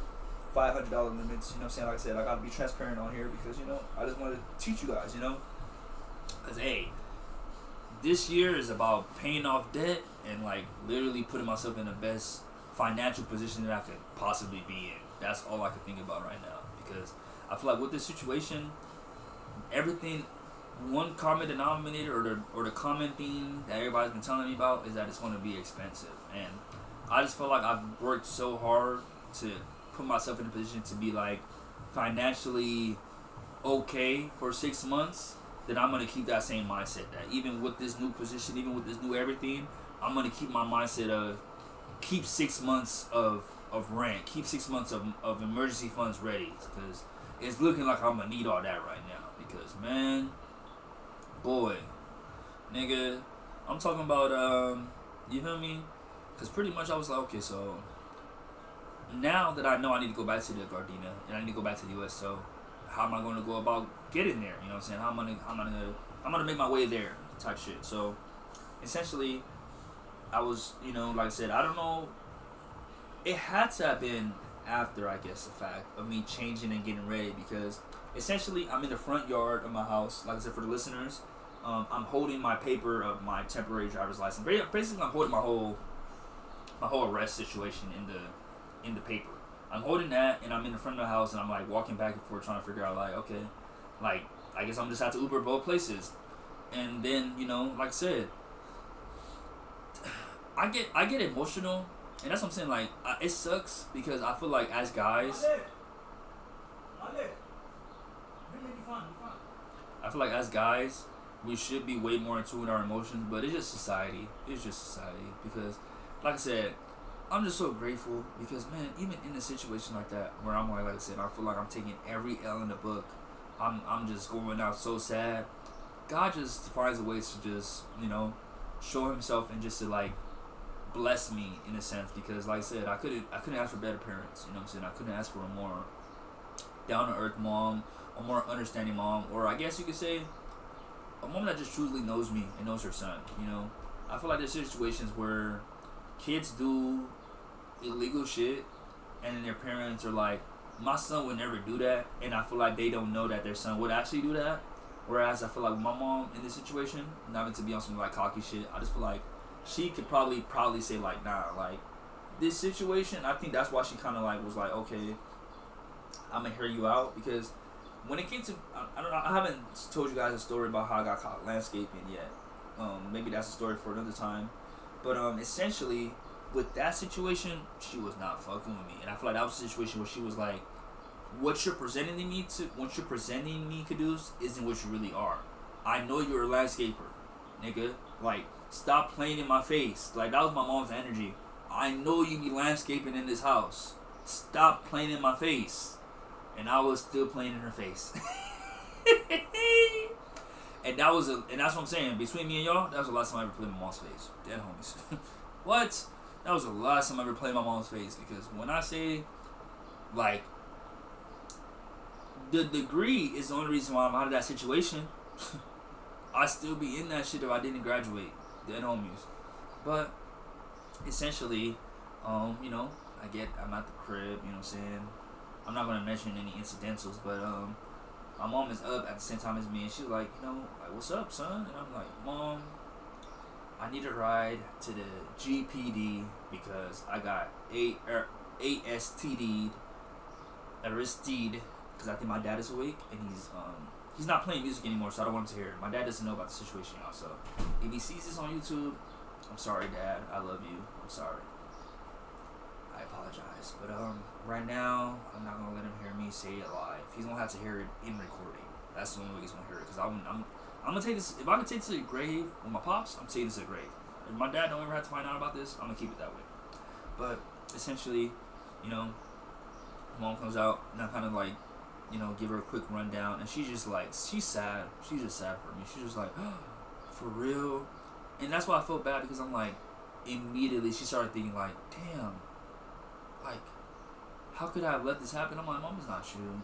Because like, like I said, as a mom, she's like, I should have been more responsible. I should have been more alert of like your state. I guess, and that's what I'm saying. And I think that's why, for me, I'm able to confidently say I couldn't have been that done for, because it's been times where I've been done for, and my mom has checked me, and she's like, nigga, you're too lit. And then, like I said, I've been done for already. I know myself. I know when I'm like, when I'm in a stage where I feel like I can fight any and everybody, keep the ball away from me. I wasn't at that stage. I wasn't even at a stage where I feel like I could just take over the world. I was at a stage, I ain't gonna lie, between me and y'all, man, I was on some freaky young shit. I was trying to crush that night. Damn, homies. I was at the graduation party looking for my next target. And that's why I'm like, hey, I'm looking at all my videos, I'm looking at my footage, like, nowhere in my footage it showed me doing some blick shit. Like, every clip I have of myself that night is some player shit, or maybe something a little embarrassing, but nothing to where I'm like, I can't even watch this video, like, because usually when I'm done for, I record myself. I'll be like, oh man, Caduce, bro. Sober Caduce, when you see this video, da-da-da-da. And I never watch those videos because I'd be so cringed out. I didn't do anything that cringy. Quite literally, we left the event and we stopped and got some gas. If I was alert enough to get myself some gas, bro. Oh man, I don't know, bro. Like I said, I'm not here to like rewrite history, At the end of the day, I gotta take accountability. But, Sunday come around, my mom being the realest mom in the fucking world decides to be like, hey, I got you, son. I'm disappointed in you, and I'm so hurt that you're even in this situation, but I'm not gonna leave you alone. And you know what's so funny? Even though I was saying all that shit about I don't want my dad to know, my dad for sure, like, in this position where I'm at now in life,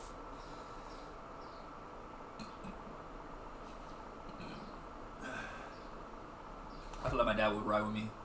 ride for me. I think my dad would like definitely like what you call it, you know, take it there with me.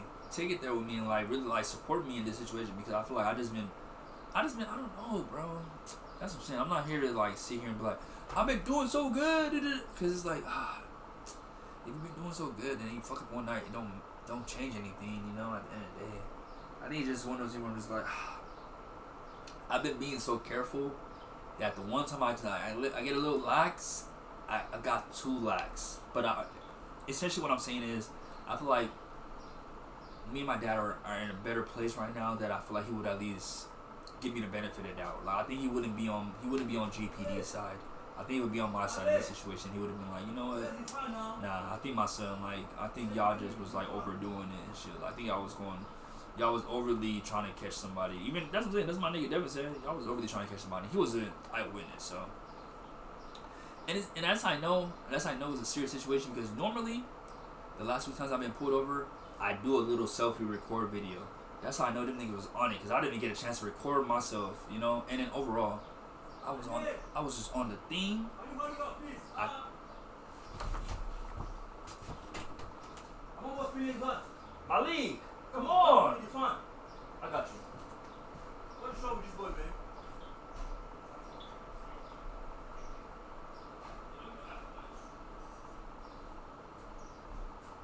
He's coming right now, sir. Cause if I didn't say anything, he would have got mad at me.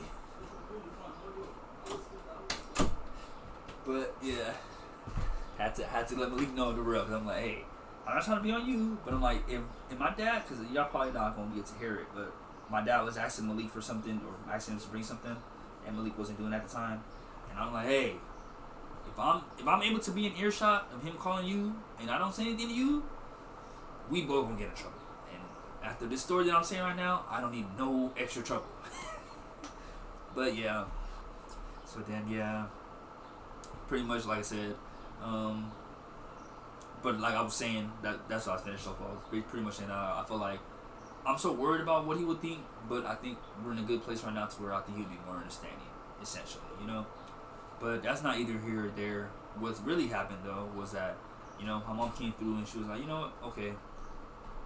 I'll go with you, you know what I'm saying? And that's why I felt so bad because even she was still recovering from the night before. That's what I'm saying. Like it was supposed to be, we're supposed to wake up and politic. Like man, I'm really between me and y'all because I feel like I could put my prayers, my wishes, and what I'm really asking for Allah for on here. Between me and you guys, my prayer is deep down within my heart. Allah, for everything I'm asking for Allah, that everything I'm praying for, everything I'm working towards. All I ask is that after whatever comes through, that is so low that they just have to dismiss it. I just pray that the whole thing just gets dismissed and they be like, you know what, my bad. I don't even want an apology. Between me and y'all, I just want y'all to leave me alone, bro. That's all I ask, bro. I just pray that this whole situation gets dismissed. Like, that's my prayer. I pray that this whole thing was just a bad place, bad time. You know, like I said, too much things against me, and that's why. I pray that my actual results don't put me in the dirt, you know? But if they do, as I pray, and I pray every time, and in general, I pray for the emotional stability, the emotional intelligence to handle whatever situation that you put me in, Allah. Because at the end of the day, I'm grateful and I'm appreciative, and I don't take anything that you have given to me for granted. You know what I'm saying? So that's not like at the end of the day, what I pray for is as dismissed. But if it isn't, and I do have to go through this whole process, I just pray that Allah makes it easy. I pray that Allah allows my true character and the person that I am to be showcased through this thing. You know what I'm saying? At the end of the day. But I say that to say that that's my prayer. Inshallah, mashallah, I mean. So yeah, you feel me? Essentially I asked my mom if she could just like be my carpool, basically like, you know, take this car back home type shit. So we take my little brother's car, you know, shout out to Mashud, take his car and we go to GPD, you know, go to GPD and then like I said, it's The easiest way to put it is like the DMV. I don't know what it is about police officers. I don't know what it is about DMV workers. Neither of them want to be at work. You feel me? Because it just seems like they be having so much attitude, and I feel bad because, like I said, for me, I start getting upset when I feel like y'all have wasted my time. But if you guys are just doing your thing, I don't care. You can have whatever attitude you want to have. But essentially, I get there, I push the button, and then it just seemed like the girl was just expecting me to know everything because she just like, da-da-da-da. I'm like, I'm just here to get my card, please. You know, she's like, okay. Takes the paper, goes back for a few moments. I sit down. After like 5 minutes, she comes back. She's like, okay, yeah, here's the information. And then the information essentially was like between me and y'all, it was like the arrest report. You feel me? I'm whispering because, like I said, I don't want my dad to hear it. But essentially, it was like the tow truck. You know, I guess you could say. You know, because I used to work at Target. It was a synopsis of the arrest, pretty much, that they printed out to me, and then they gave it to me. You know. So it was it started at June 6, 2344 to June 7, 26, 013. Man. And it's funny because they say they have the body camera, they have the in-car camera, and the photos. So I'm gonna look into it. I'm really, you know, because if you guys know anything about like police cams, you could find your. I don't know if you can find yours, but I know you could look up footage, you know, about things.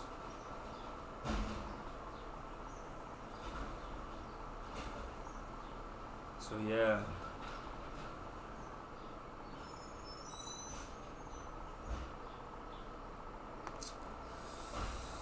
I'm sorry, guys. This whole thing has just been like, I can't even believe this is really my life.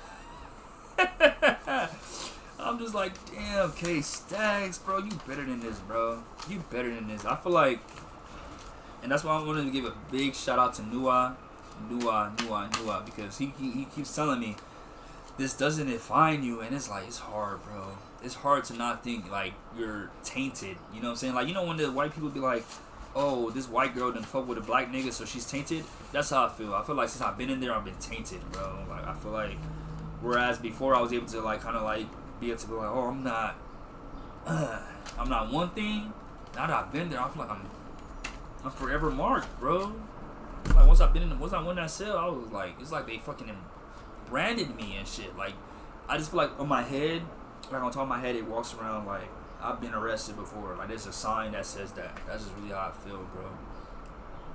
And I don't like it at all. Because like I said, I don't like since then. I'm gonna keep it. You know, I'm gonna keep it even 1,000% with y'all, man. Even since then, landscaping in my car has felt terrible. Even just landscaping, bro. And y'all know me, bro.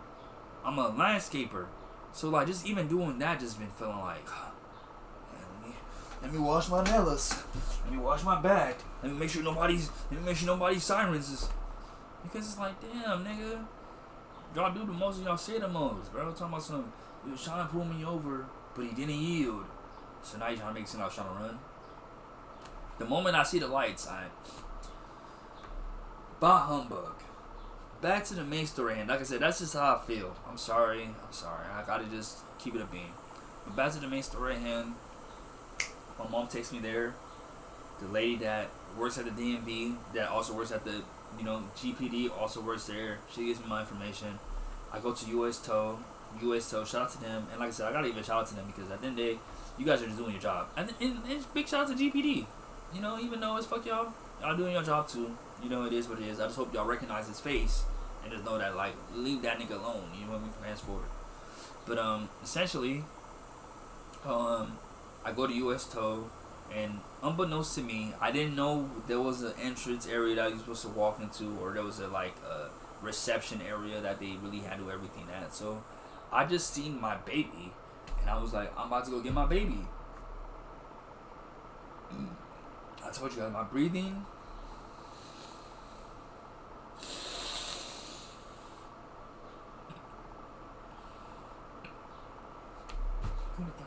That's the only thing I ate or something, like, bro.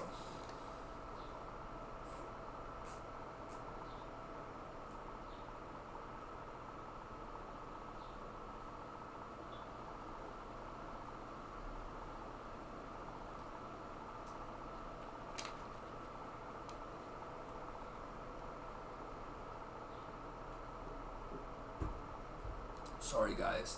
I'm just trying to put my breathing in control because, like I said, the last thing you guys want to hear, I already got you guys hearing the fan. I don't need you guys also listening to me hicking up the whole episode, so I'm trying to control my breathing. I apologize. But essentially, once I make it to the U.S. tow, after waiting about 10 minutes, I'm pretty sure she did it on purpose. I think she did it because I kind of walked in there with my chest out. But I didn't know. I thought, I just didn't. There's no signage that says main lobby. There's no sign that says entrance. So I just seen the gates open, and I seen the gates for where they tow the cars, and I seen my car, so I assumed that, okay, I could just walk over there. And before I even got there, she was like, hey, I will help you soon. But she didn't say, I'm going to help you inside the building, I'm going to help you this. She didn't know I was going to help you. And then, like I said, my mom, God bless her soul. This is why, I ain't going to lie, between me and y'all, this is why I work so hard. This is why I went to school. Because I will be damned if I don't make my parents proud. The amount of work they do, the amount of effort they put in, I'll be damned if I don't be able to, like, keep that same thing going when they're not here. And, like, be able to, nigga, God forbid, I want to be in the best position to where I'm like, I don't want my parents to disappear either. I don't want my parents to go. But if I want to speak realistically, in the event that there is a situation where my parents are no longer here while I'm here, I'd rather just be in a better position. You feel me? So overall, just being in that situation, just let me it just put it in perspective for me. Cause I was like, man, I ain't like that shit, bro. I ain't like that shit. I ain't like having to like take my mom with me, all that shit. Because like I said, we should have been turning up on a Sunday. I should have been doing my laundry, uploading videos to Twitch. Should have been doing my thing like normal. Instead, I'm freaking dealing with this shit. And this shit is just fucking expensive. Not only is it time consuming, it's fucking expensive. So, I get there, and like I said, it basically was like, hey, get your ass to the fucking front. My bad. The gentle lady that was working there, she pretty much, I don't know what she was doing back there, but I'm inside and I'm just like, ready to go. It's in 5 minutes. That's why I was like, man, I feel like she's doing it on purpose because I'm like, I don't know. I feel like she was just taking longer ass time. Essentially and eventually, she gets to me and then she comes in. She's like, oh, I need the document. I needed this. I need that. I gave her the police report. I gave her whatever other information she required that I had at the time because, like I said, I don't have much on me, but whatever I had was clearly enough. I give her that shit, and then she was like, okay, here. And I guess, and that's what I'm saying, I'm so grateful. I'm so grateful, bro. Allah is so amazing. This whole episode, I might have to call this I'm So Grateful. Because, essentially, and I'm guessing it wasn't expected of me, because I feel like she brought out my information to get my car out with the idea that I wasn't going to be able to afford it at that time. Because it was like she was giving it to me like, oh, like, this is what it is, and I'm just letting you know. And then, when you got it, when you're ready, let us know. But I'm like, nigga, I'm ready right now. Where's the freaking... I don't even have it, but I think I took a picture of it. $195 tow fee, $220 storage fee, $45 weird ass fee. When I say whatever fees they were able to add on to that shit, whatever fees they was able to legally put, because at the end of the day, it has to be legal. At the end of the day, unless DPD and US tow got some like scamming shit they got going on, however they know how to do it to make it legal, it essentially came out to $472.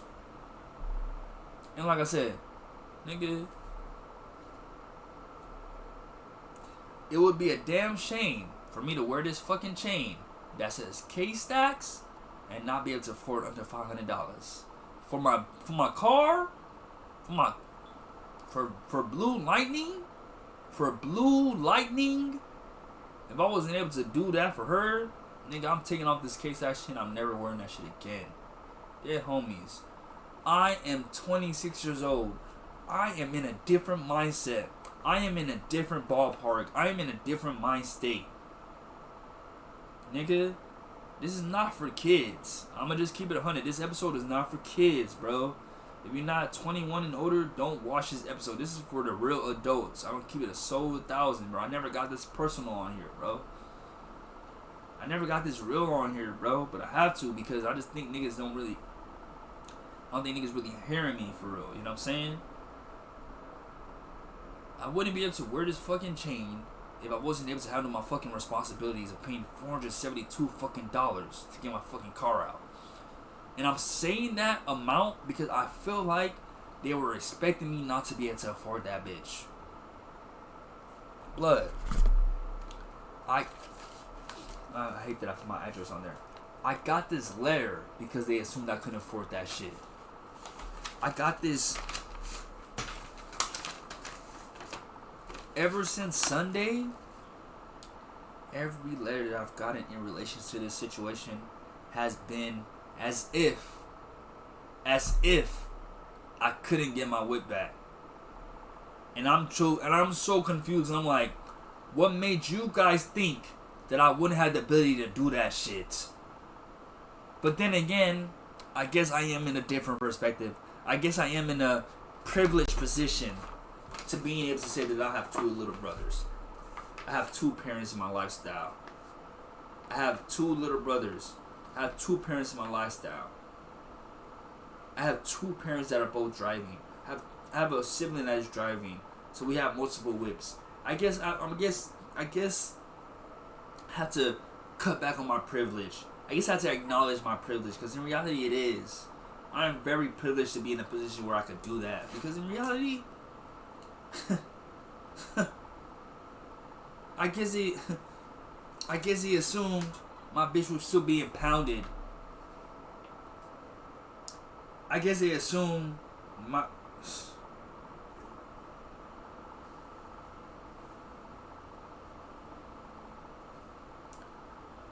Oh, so according to this paper, I guess what would have happened or could have happened is I could have put it up in the air. So I guess if I was super duper, man, I'm just gonna be mean. If I was sober, I would have probably did it this way. But essentially, they're pretty much saying that like, if you believe that your shit was taken under false pretenses, this is the procedure, and it says you're gonna go by to get it. But that's if it is. But because I think I knew that like whatever it was, I already was like. But then again, like I said, after just being or just knowing what I know about tow trucks, isn't it that hey, if you leave your shit for a day, it costs 2 times more the next day. So for me, I was like, I don't want to have to pick my shit up on a Monday. I'd rather pick it up the very next day. I just was scared about whatever fees and whatever shit they would have added. And rightfully so, because man, I'm pretty sure if I was to go on that fucking Monday, my bitch would have been like $600 to get out. But I got blessed that my bitch was only $500. Crazy, right? I'm blessed to say that I paid $472 instead of $600. What the fuck? But you know, at the end of the day, like I said, who am I mad at? Caduce. Who's responsible for this situation? Caduce. So after I you know, pay my fee, get my car, you know, I had to, you know, of course, naturally, you have to look at what, you know, look at the haul. Bro, why did I leave the bottle?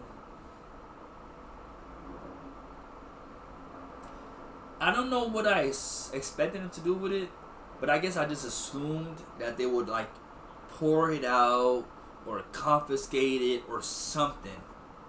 Nigga, they left the whole Terramana bottle. They left that shit. They left that in there. And then guess what? I took a shot of that bitch, nigga. And I drove my ass home. Because what? Fuck the police, nigga. I'm completely lying. I took that bottle, I put it in somewhere safe in the trunk, and I drove home safely, sober. Nigga, you think that after a situation like that I'm finna risk my fucking freedom again? You got another thing coming. That's why, like I said, I don't know what they expect. Maybe they think I live a life of crime. Maybe they think I'm like a nigga that, you know what I'm saying, that thrives off of that type of excitement. That shit wasn't exciting. That shit wasn't exhilarating. That shit was embarrassing. I don't ever want to go through nothing like that. So I already done told Devin. I said, bro, nigga, man, I love you, bro. But when we go out, it might be clips for the turn 'em on. Dead homies. It might be clips for any liquor, bro. Because you could have it, but if I'm driving, I don't mean, it's not worth it no more. It's not worth it no more. So essentially, after I get my car, because like I said, I wasn't finna wait. Wasn't finna wait till Monday. What the fuck? Essentially, I get my car, I drive home. You know what I'm saying? Make it home, and then I'm like, you know, you can sit here and feeling bad about yourself, feeling bad for yourself, and like, just think that, okay, whatever, I'm gonna just be a bitch, I'm gonna be crying in my feelings and just not do anything. Or, sorry guys, I told you guys, is it breathing? Or, you could lock the fuck in and get on it. What do you guys think I chose? No, honestly, what do you guys think I chose? Sorry.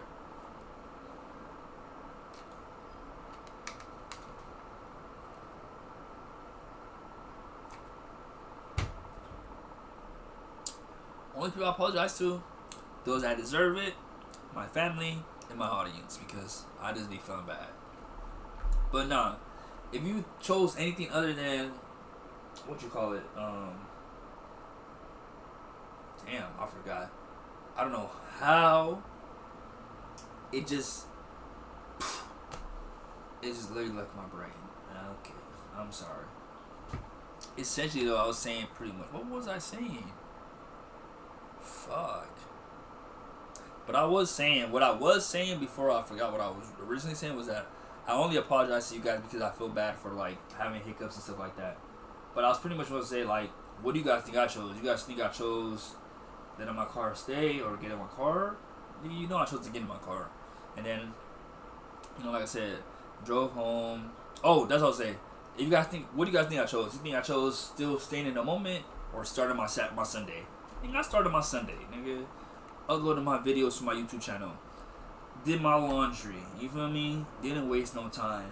And then, you know, just pretty much let the rest of the day be the rest of the day.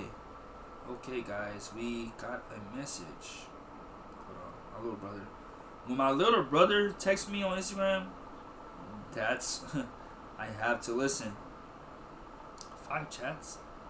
What the fuck? Alright, guys, so we got a new follower. I'm pretty sure. Oh, hey, let's go. So shout out to Wade in Action. He's actually a real person. Shout out to Wade in Action because he actually followed me on Instagram. I do not want any designs, but I respect you for being a real person. You know what I'm saying? And I apologize. If you want to take your follow back, that's fine. But nah, what the heck? Oh my gosh. Let me send this to home, girl.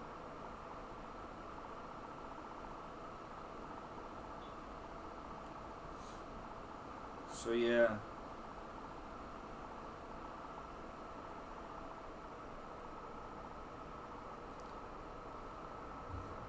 So yeah, sorry guys, my apologies. Big shout out to Wade in Action.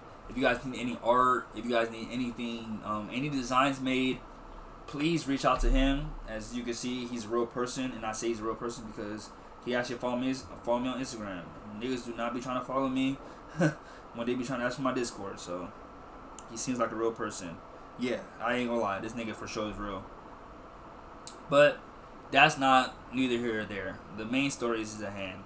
So then, you know, pretty much on Sunday, like I said, did my, due diligence, got my video done, made my TikTok still, uploaded my videos to my YouTube, and I just did my journal, and then I played some Fortnite for the rest of the night, and then eating my leftover, eating out, and then going to sleep.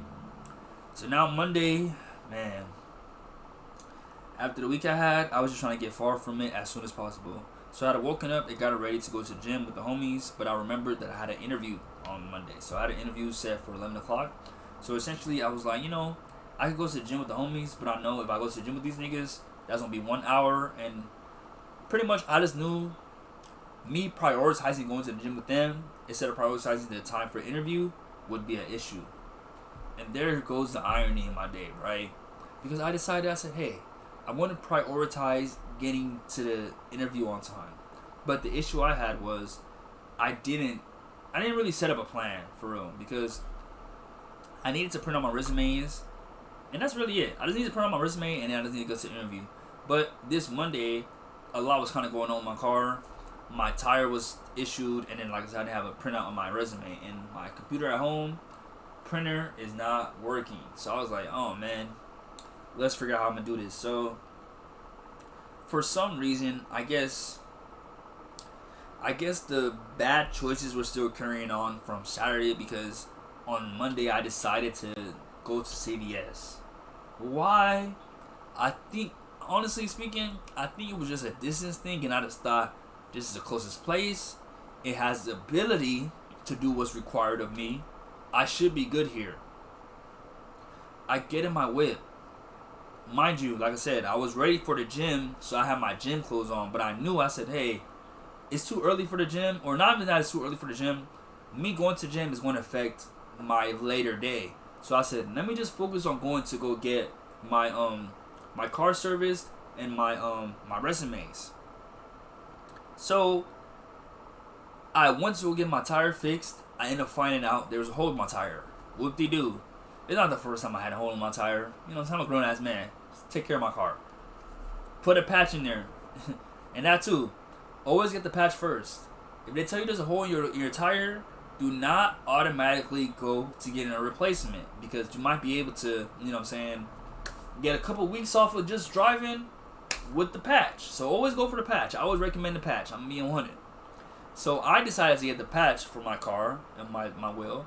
I got the patch, and then like I said, my patch is good. I'm like, okay, bet. Let me go get my resume printed out. My first idea, my first thought, guess where I thought to go to? If you said library, you would be a genius, because of course, why would I want to spend money on printing out my resume? If you guys know anything about K-Stacks, I'm a cheap nigga, so I want to try to save as much money in the most, even if it's the most incidental area, I want to try to save as much money as possible. So my first mind is, go to the library near the hood. Not in the library near the hood. That sounded so crazy. I don't like to talk like streamers. I like to talk like myself. Go to the nearest library near you. You know what I'm saying? And then print it out there. I already been to this library. Hey, I have my library card.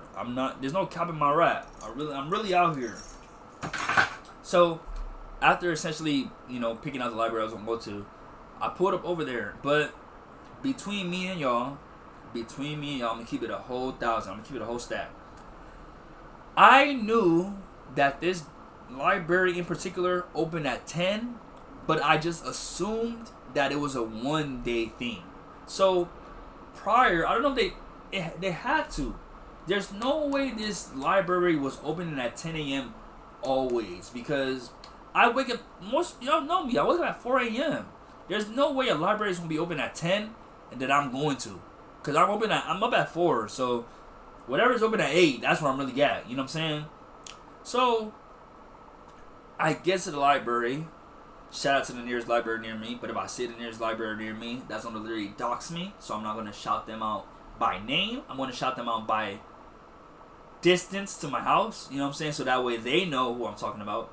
So big shout out to the library nearest to me. I get there. I pull up. I see 2 homeless niggas, 2 unhoused niggas in the front. Not thinking anything of it. I'm thinking they must not have no fucking library cards. That's why they can't get in. I'm thinking I'm VIP. Nigga, like I said, I'm smart. So I'm like, you know what? Okay, because if they're outside, maybe there's a reason they're outside. I checked the app. It say they open at 10 o'clock. It's like, let's say it's like 8 something when I'm checking this. Let's say it's like 8:40. So it's about to become 9 o'clock. But to wait till 10 would be a whole hour. So in my head, I'm like, that's not reasonable. I decide to look up where can I print out documents. And what the results bring me is CVS, Staples, and a USPS store. Staples, no issue there. USPS, no issue there. The issue was the CVS store. The CVS store is more curated towards printing out photos and more curated towards Androids because, like I said, I said, you know what? I'm going to go to the fucking CVS store and I'm going to print out my document. I'm going to print out my fucking thing. I get there and the whole freaking system to even print out paper is freaking like 2022. Hold on, y'all.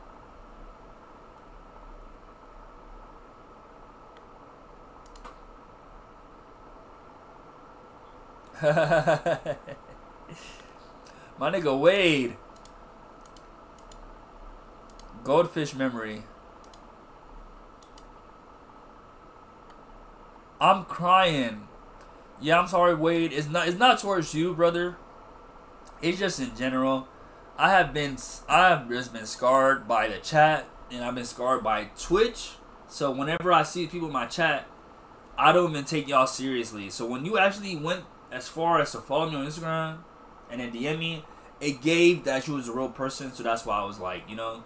But just so you know, right now, I am currently recording the Stay Down LA podcast. So because of that, I'm supposed to act like what you guys are typing in the chat isn't right there. Because this is, in reality, just imagine me being able to record this with nobody being able to see this. But because I don't have that ability, and I haven't figured out how to do that for real. I have to record it on live stream, you know what I'm saying? Not have to, but that's my current situation. So I try to ignore the chat because I feel like the chat might affect my authenticity in what I say in the podcast. But, you know, big shout out to you. I appreciate you for being a real person. And like I said, it's another personal, and I want to say thank you so much for, you know, like I said, for complimenting my chains. You know, you didn't have to, but thank you. You feel me? You ain't trying to get me on Discord and shit, so I respect you, and I'm not going to be tripping on you for that. But, back to the story at hand, you know what I'm saying? I fucking go to CVS, thinking CVS was going to do what it was supposed to do.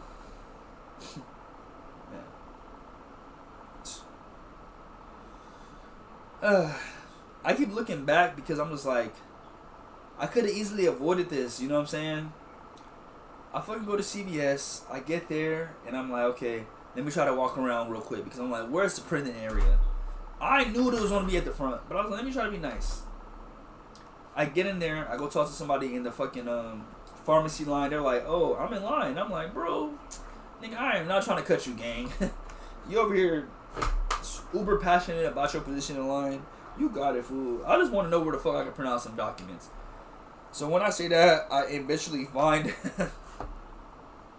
I luckily find that the printing area is in the front. Cool. I go there. I type on the paper on the computer. I want to print out some documents. And then the computer tells me you have these many options. Phone, CD, USB, DVD, or whatever options. But I select phone because I'm thinking, okay, well, do I have a phone? I'm going to just, you know, do the phone thing. No, I guess it's only Android only, and it expects you to be able to plug it in. But when I went to my car, or I was attempting to go to my car to get the wire to be able to plug in my phone to the computer, the employee there was like, and I'm calling him an employee because if he was a manager, he wasn't given manager. The gentleman that worked there essentially told me, hey, you don't go get that wire. It's not going to work. You have to download the app. For one, they don't have no service in that motherfucking CVS. So when I tried to download the app, it took decades. eventually, when I finally get the app to be downloaded, I'm like, okay, bet. Then I try to upload the document. The app says the document file or the document style is not supported. Fuck you, CVS. Respectfully, fuck y'all. Because I don't know why. I don't even know why I thought printing out documents, CVS was in that conversation. I don't know why. But I decided to give you niggas a chance. And I realized why I don't fucking go to this fucking location. I realized why I don't fucking go to CVS no more. Because that shit is fucking for NPCs. I'm going to just call it like that. I'm just call it a spade.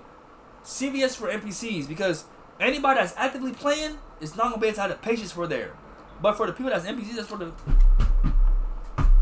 for the walk-ins, for the walkouts, for the pickups, for the drop-offs, it's perfect for you. For a nigga that's me, that's so active, that's so alert, nigga, that shit wasn't it, bro. Because I fucking went in there, and the nigga that was fucking working there, I could tell he didn't know what to do for real. That's why I feel like he was saying, I gotta download the app. I download the app don't even fucking work. And like I said, I'm getting frustrated. I'm really, like I said, and I'm so glad I'm so in tune with my emotions. I'm so glad I'm so in tune with my feelings, because I'm really still coming off the high of the weekend.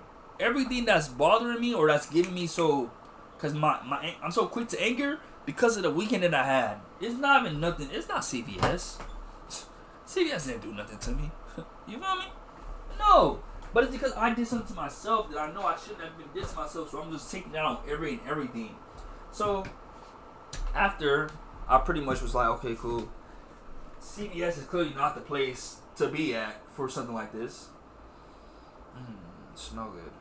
I look at my location, I see what's near me, and I decide UPS, where I should have fucking went in the first fucking place, that's where I should go. So, well, it would have been Staples, but like I said, Staples was too far away from where I was at, so I was like, okay, USPS or UPS. So, I'm looking for the nearest location to the UPS, and mind you, I'll be honest, it's low-key time for that boy to start heading out to. It's low-key time for me to start heading out to my interview, so I'm scared, bro. So I head to UPS, and I paid him, and then the person was so freaking amazing, such a real nigga. He essentially ends up giving me a free printout of my resume. I need to use the restroom real quick, guys. I was trying to not have to do it, but I gotta go. Sorry.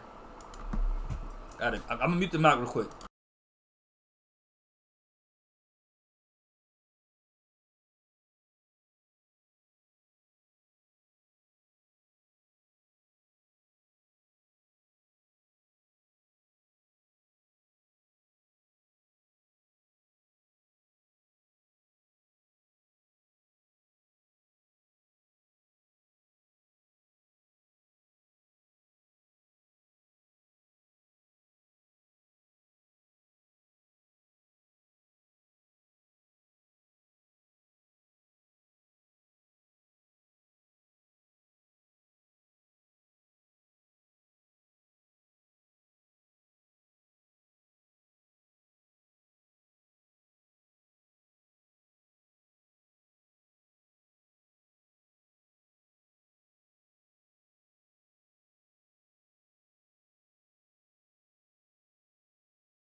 Alright guys, I'm sorry, I had to use the restroom real quick. But nah, essentially what I was saying was, when I went to USPS, I pretty much let them know, like, hey, I need to print out my resume, and they didn't seem like, that looked like such a normal ask for them, that me even going to CVS just, like, irritated me even more. So I had to freaking vent to the nigga. I was like, yeah, bro, I went to CVS for no reason, I don't know why I went there. He was like, yeah, I'm glad you came here. So, after getting my resume printed out, I drove home. I'm gonna be honest, I sped home. One of the few times where I can admit to speeding, I sped my ass home. Essentially, I originally planned to shower and do everything, but no, I didn't have enough time. So I switched into my workout clothes into semi-formal. Went semi-formal, put my workout clothes in the car, semi-formal, sprayed myself up with the cologne, and then I drove to my interview location. Made it to my interview location. I would have preferred to be 10 minutes early, but by God's grace, I was 5 minutes early. I'm so grateful because at the end of the day, it was all I needed because I got there in time. The interview was set for 11. We started at I want to say 10:55. I ended up leaving at 11:19. So essentially a 20-minute interview. And I'm proud to say I got the job. I'm proud to say that that other shit I was telling you guys about with the I was doing onboarding. I dubbed that because I pretty much was like, hey, this doesn't really align with my personality. This doesn't really align with me. I was kind of forcing myself to be in that, and I don't think I was ready for that. Like I was telling you guys in the earlier days of my podcast, I was trying to act like I'm not ghetto. I was trying to act like I'm not ratchet. I'm just gonna embrace it. I'm a ratchet ass ghetto nigga. So once I embraced that shit, I got a job that aligned more with that, and I ain't gonna lie. Like I said, I'm not gonna talk about it on here. Like I did with Sess Off It. We're not gonna talk about work on here. You don't piss where you eat at. You feel me? So, but it's just to let you guys know, these podcast episodes are going to still be able to be going.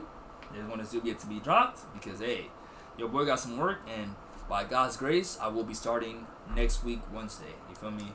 As long as I get my background check and everything done on time, which I don't feel like is going to be an issue. Like I said, the only issue I feel like is going to happen is the fucking recent DUI and shit.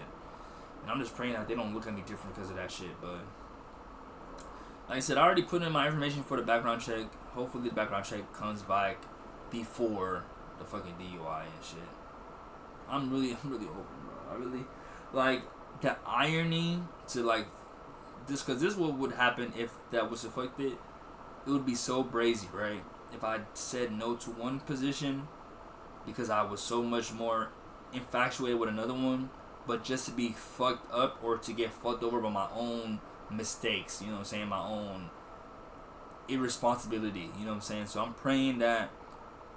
praying that they don't find out that I did it, but I'm praying that it doesn't affect my ability to be hired, you know what I'm saying. Like I said, I hope that mistake doesn't overall affect how they view me as a person, you know what I'm saying. Because like I said, I feel like that's what I feel like has been fucking me up. Cause I'm like, man, I don't align with being a nigga that drives under influence, you feel me. I was just at wrong place, wrong time, and y'all got lucky. I'll be so completely honest, because I feel like if I had the shit in the trunk, me passing that test would have been way more powerful. But because I feel like it's just like, we got literal evidence of you being crazy lit, nigga, and it's not where it's supposed to be, we're not trying to hear you out, you know.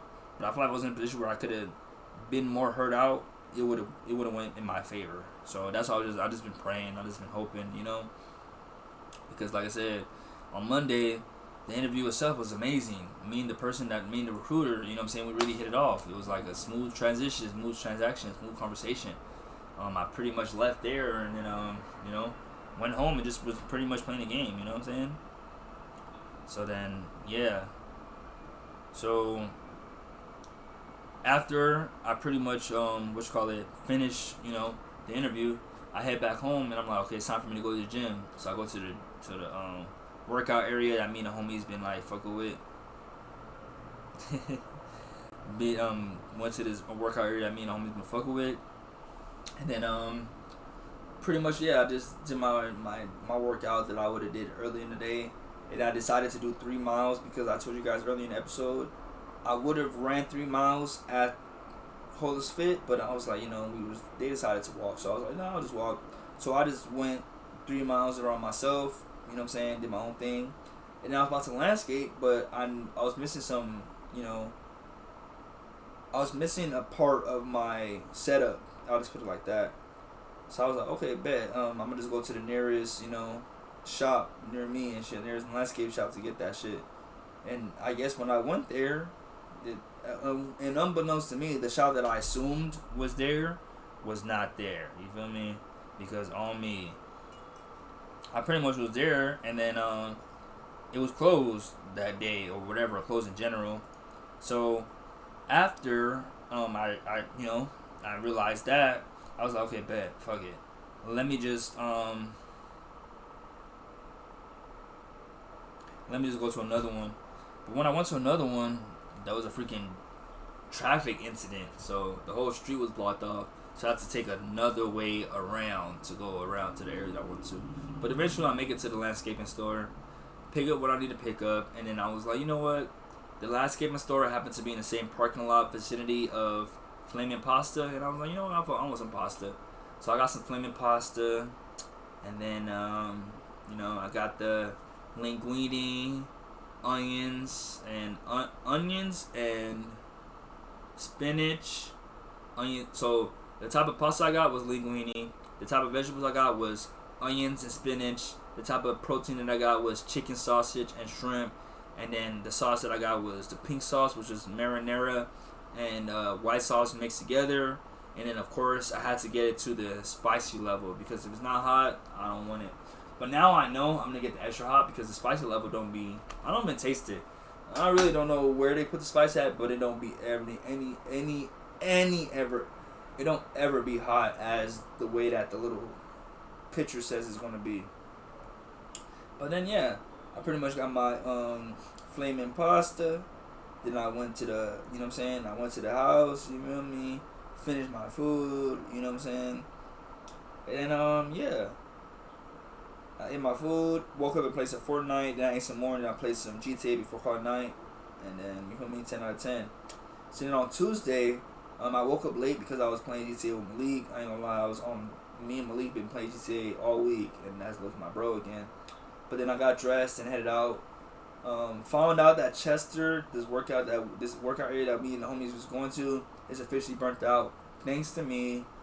I didn't mean for it to be burnt out, but pretty much it was for residents only. Niggas was sneaking in, and I guess the cleaning ladies or the cleaning niggas was not fucking with us or whatever because they snitched on us. And the day that I went, that Tuesday, one of the employees that, I guess regulates that type of thing happened to see me, and I was working out in there, and I was doing my thing, and that nigga came up to me and was like, I noticed the method that you used to come in here. I'm assuming you must not stay here. And I was like, I don't, but the people I be with, they do. And he's like, okay.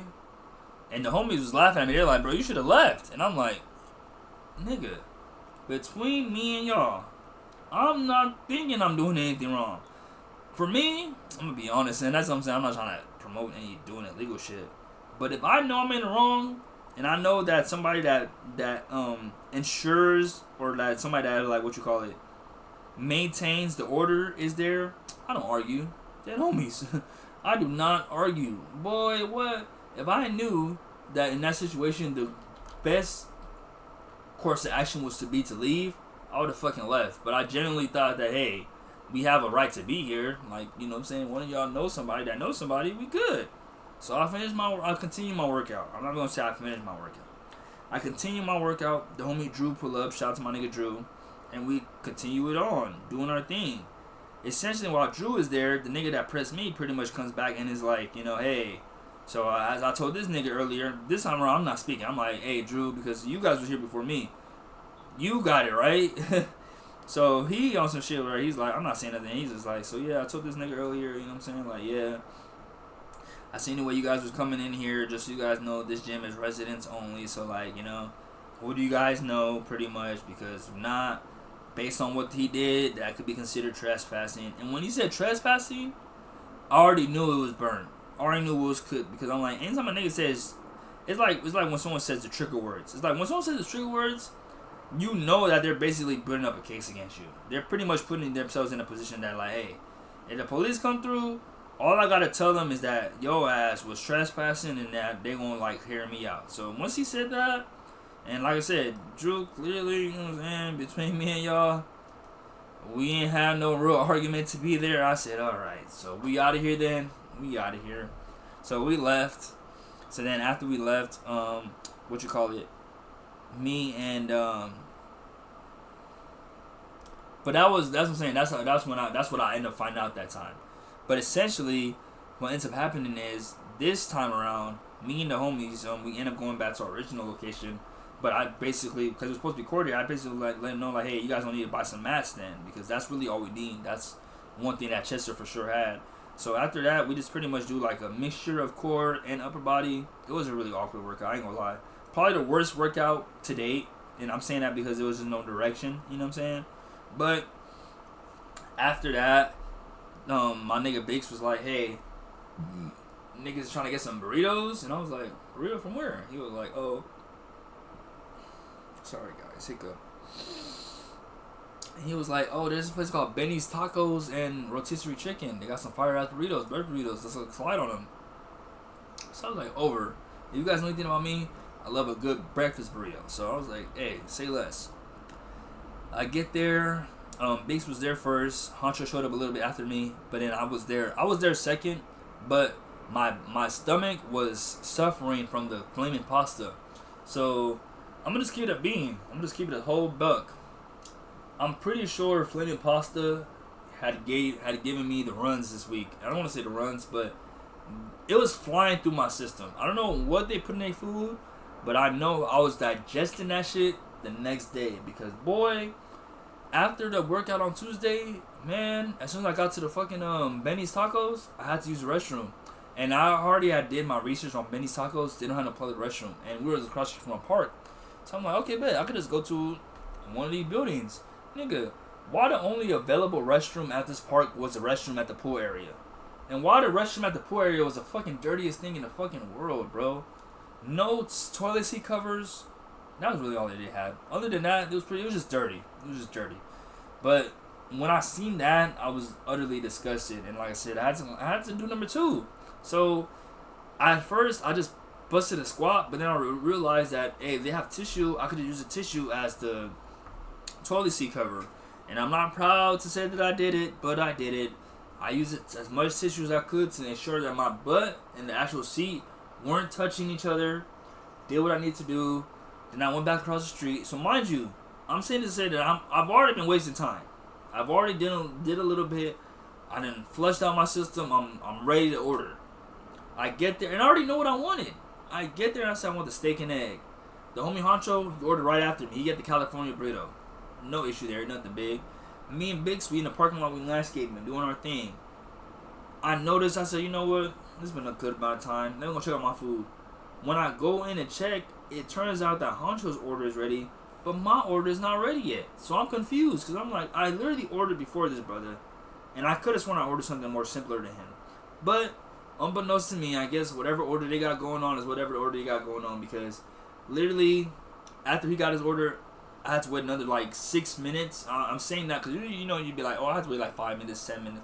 No, I had to wait. I can accurately say I had to wait another 6 minutes before my order was ready, and it happens. It happens every time. The moment I give these niggas attitude, that's the moment that my order is being made. And I always feel like a shit. I always feel like a dickhead. I'm gonna be so 100. I don't like getting the attitude with the employees when my order is next. I like getting an attitude with you niggas when y'all fucking my order. If y'all don't fuck anything up and I'm over here being a bitch, it'd be so terrible. But, you know, at this moment, I was warranted for my attitude. It just so happened that literally after I had my little attitude, that my food was ready. You know what I mean? So, after getting my food, I got my shit. I said bye to my niggas. And I was supposed to get some water from just a water store or any grocery store. But I forgot. So, I just, you know, went straight home. So, after I got straight home, I ain't gonna lie, Malik had a birria pizza that he was eating, and I was like, what is that? And he said, birria pizza, and he looked like he didn't want to eat it, so I said, I just took that. It was literally one slice of a birria pizza, took that with me to the room, and I ate that, as well as my breast burrito, and then, I thought I was going to take a nap. Normally, after I eat like that, I'd be like, okay, I'm going to take a nap, but I ain't gonna lie, Malik was ready to play the GTA, and I didn't want to miss my opportunity to have someone help me sell some of the stuff that I be needing help to sell, so I was like, okay, let's get online. So pretty much after I finished eating, I got online with my nigga Malik, got online with my nigga Rashid, and we was just basically just running up on GTA, you know what I'm saying, for the rest of the day. And then after it got around, you know what I'm saying, 6, oh actually, I'm actually wrong. What I said I did that yesterday. So on this Tuesday, I actually ate the food, took a nap, so like usual, and then I woke up and I was just, you know, making my TikTok journal and then my affirmations, and then I was starting to get ready for my run. So on Tuesday, I also ran 6 miles. So pretty much after I went to the gym with the homies, after I went and fucking got some Benny's tacos, I came home, ate that food, went to sleep, woke up, was just chilling, did all my, you know what I'm saying, due diligence, and then I went to go run. So after I made it, you know what I'm saying, and shit, did my thing, Pretty much, it's time to get ready to run. So I headed out. I made it on time. Got the spot from last time. I made a new friend. This guy named Fernando, and that guy be running for real because I checked. Essentially, like I said, I told you, I'm a 9-minute pacer. I'm thinking this guy is another casual runner when I met him because I parked, and then he parked next to me, and I guess he could see that I was getting ready for the run club. And I tell you guys this all the time. I don't talk to nobody. When I go to this run club, I'm just there for run, and that's it. I really could care less about getting to know anybody. So I really just go there to work out. So when I get there, I'm not thinking anything of it. But like I said, my psychology brain always knows how close I am to an interaction. So this was an interaction. I'm like, I parked next to this nigga, and I'm dressing up like a run. He might ask me something, and I just knew. So I was kind of just waiting for it. And eventually, it does happen, and he does ask me, hey, are you going to the run club? And I was like, yeah. He tells me his background. I tell him my background, and we walk up to the run club together. He already has some homies there, so it was kind of funny because I'm like, but whereas he could have been a new guy, I was kind of technically the new guy for real, because he already had people there. So, I was more newer than him, essentially. And like I said, after that introduction, I didn't try to run with them because in my head, I'm like, I don't know. I don't be trying to be forcing nothing. But I kind of looking back, I wish I would have ran with them because maybe I would have probably hit a new PR. You feel me? Because these niggas running like a 7-minute pace, like 6 minute 49 seconds per mile pace, and I'm looking at this shit like, this the same nigga that I just met. Like, some people really like when it comes to running, they really take that shit on me. They don't play it because, like I said, I don't know. My ideal, I guess, like I'm just give it a bean. My ideal physique for a runner is like a Kenyan, skinny as hell, long legs, tall as fuck. He was slim, you know what I'm saying, but he didn't look like somebody that ran that fast. When I added him on Strava and I seen his run, you know what I'm saying, recap after, I realized very quickly this nigga runs really fast, and I was like, hey, I'm glad to add you. You feel me? But nah. Essentially, after I did that, after I stopped, glazing him and shit, I pretty much landscaped and then, headed home. Honestly speaking, just came home and ate some more leftover pasta, you feel me? Because then I specifically got a large portion because I said I could just pour how much pasta I want to eat per meal. So I pretty much, that Tuesday, I ate some pasta for lunch and then for dinner, and I guess that Wednesday I ate it for breakfast, you feel me? Because on Wednesday, wasn't too crazy. I just woke up and made my TikTok, and I was trying to get on GTA because, like I told you guys, me and Malik been playing Grand Theft Auto, and like I said, I don't know if I've spoken on this because I can remember vividly me speaking on this, but I know if you guys remember that story I told you guys about how, like, when I was the first one in my house with an Apple account, I let everybody use my Apple account. Essentially, you could do the same thing with PlayStation. If you have a PlayStation account, you can let people use your account, and then, they have access to your games and everything like that. So, if anybody's not have any access to my account, game-wise, it's going to be my little brother's, duh.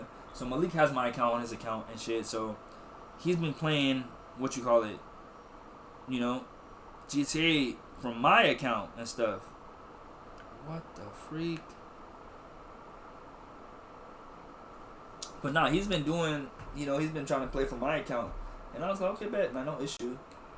But the issue then came because in my head I was like, I knew something just told me because, if you play GTA, you would know this. But pretty much I just know that, like, there is things that need to be done at the same time as doing missions and stuff. And I said, Malik, I know if he's been playing this game, he hasn't been doing his due diligence and making sure that everything that I would make sure is okay. So I said, let me make sure that stuff is okay. And then when I did so, it didn't allow me to sign into the account. So I was like, that was weird. So I pretty much, like, that was like an awkward ass situation, but I pretty much had to let Malik know, like, hey, I ain't gonna lie, sorry. It's gonna be a little difficult for you to, like, be able to use my GTA account because it's looking like, hey, okay. It's looking like, hey, man, when you sign in, they kind of treat you like you're the only one that has access to it, because pretty much, like I said, when I attempted to like access it from my account, it was not going, and I was so confused because I was like, hey, one thing about me, I don't play about my GTA, especially after the fact that I've already had my account reset, you know what I'm saying, canceled and everything like that. So in my head, I'm like, nah, I ain't gonna risk that. So I was like, hey, Malik, I ain't gonna lie, I'm gonna need that GTA account back. So after working that out and stuff like that, that essentially made me late for the workout that I was gonna do with the homies. So after, you know what I'm saying, I finished up with that because that was important, you know what I'm saying. But after I finished up with that, I pretty much was like, okay, bet, I'm gonna go head out to the homies and go work out with them. So I go work out, you know what I'm saying, it's upper body day, you know what I'm saying.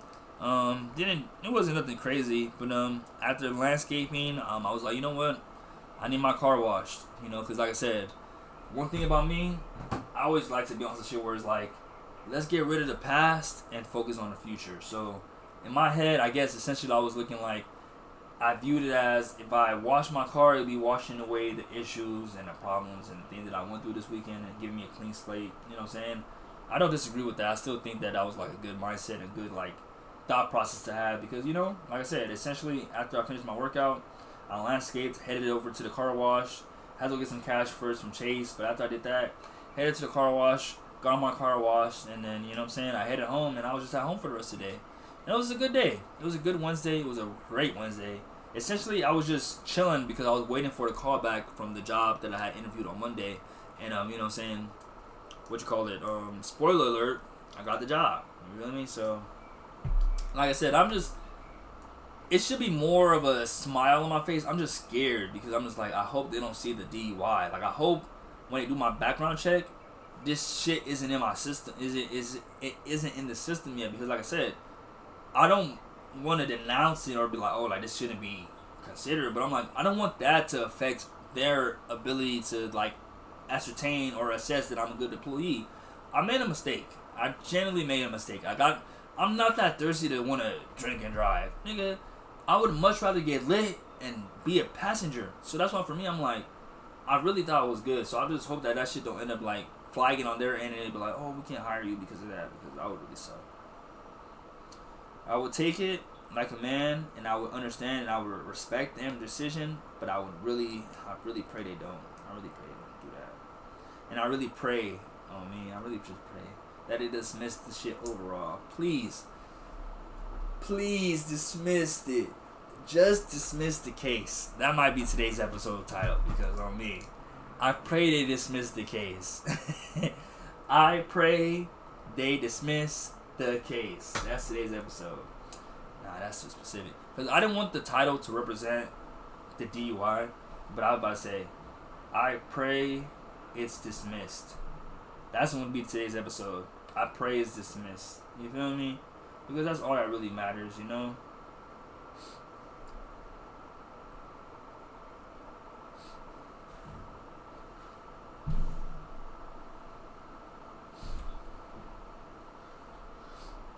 But nah, essentially, like I said, I was just like, hey, I just don't want them to be on some shit like, okay, you know, just use that against me type shit. That's it. That's all. I mean, oh, damn. They fucking with the degree. Thank you, guys.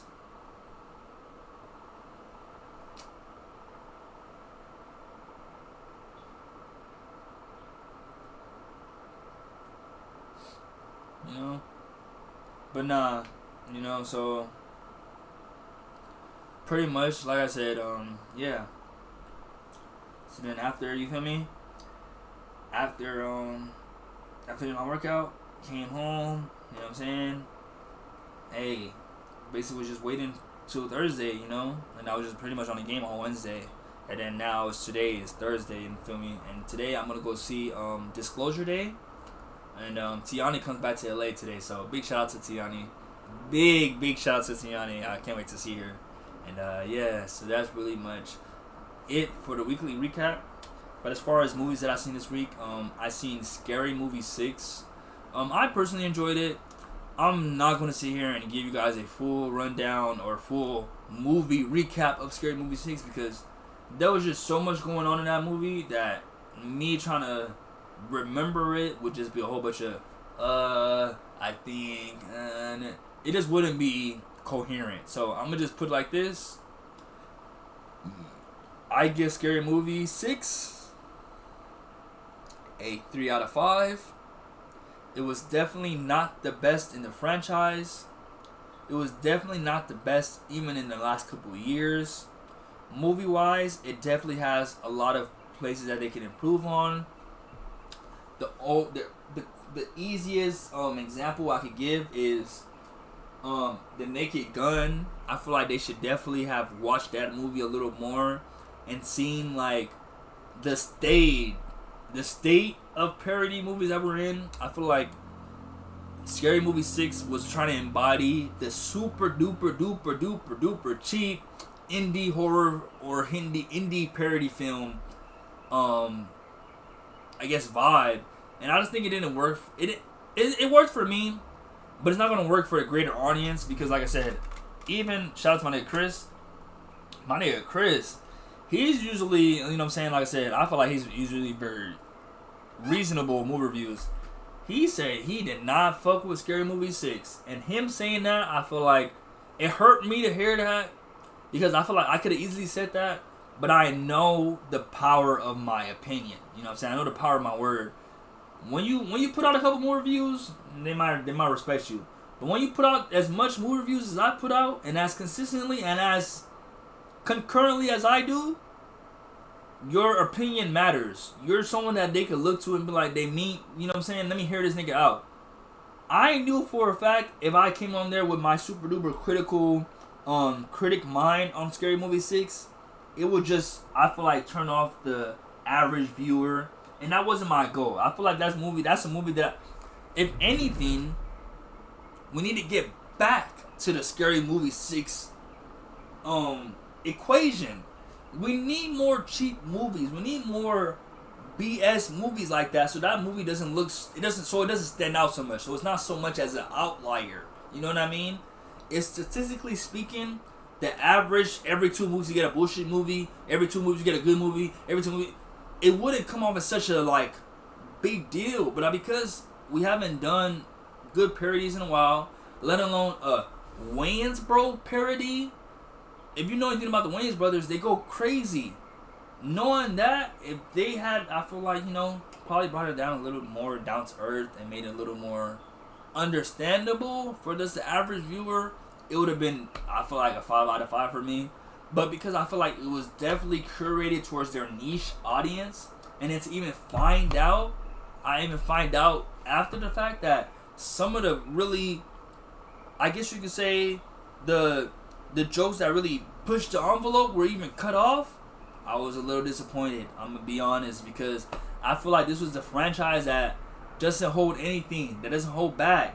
But to see that they, due to Paramount, it's not their fault, but due to the company that was releasing the movie, that they were holding back, it kind of let me know that the finished product we got was a little more influenced than we first assumed. You know what I'm saying? Because essentially, like I said, it pretty much starts off with, hey, I'm so cold for that.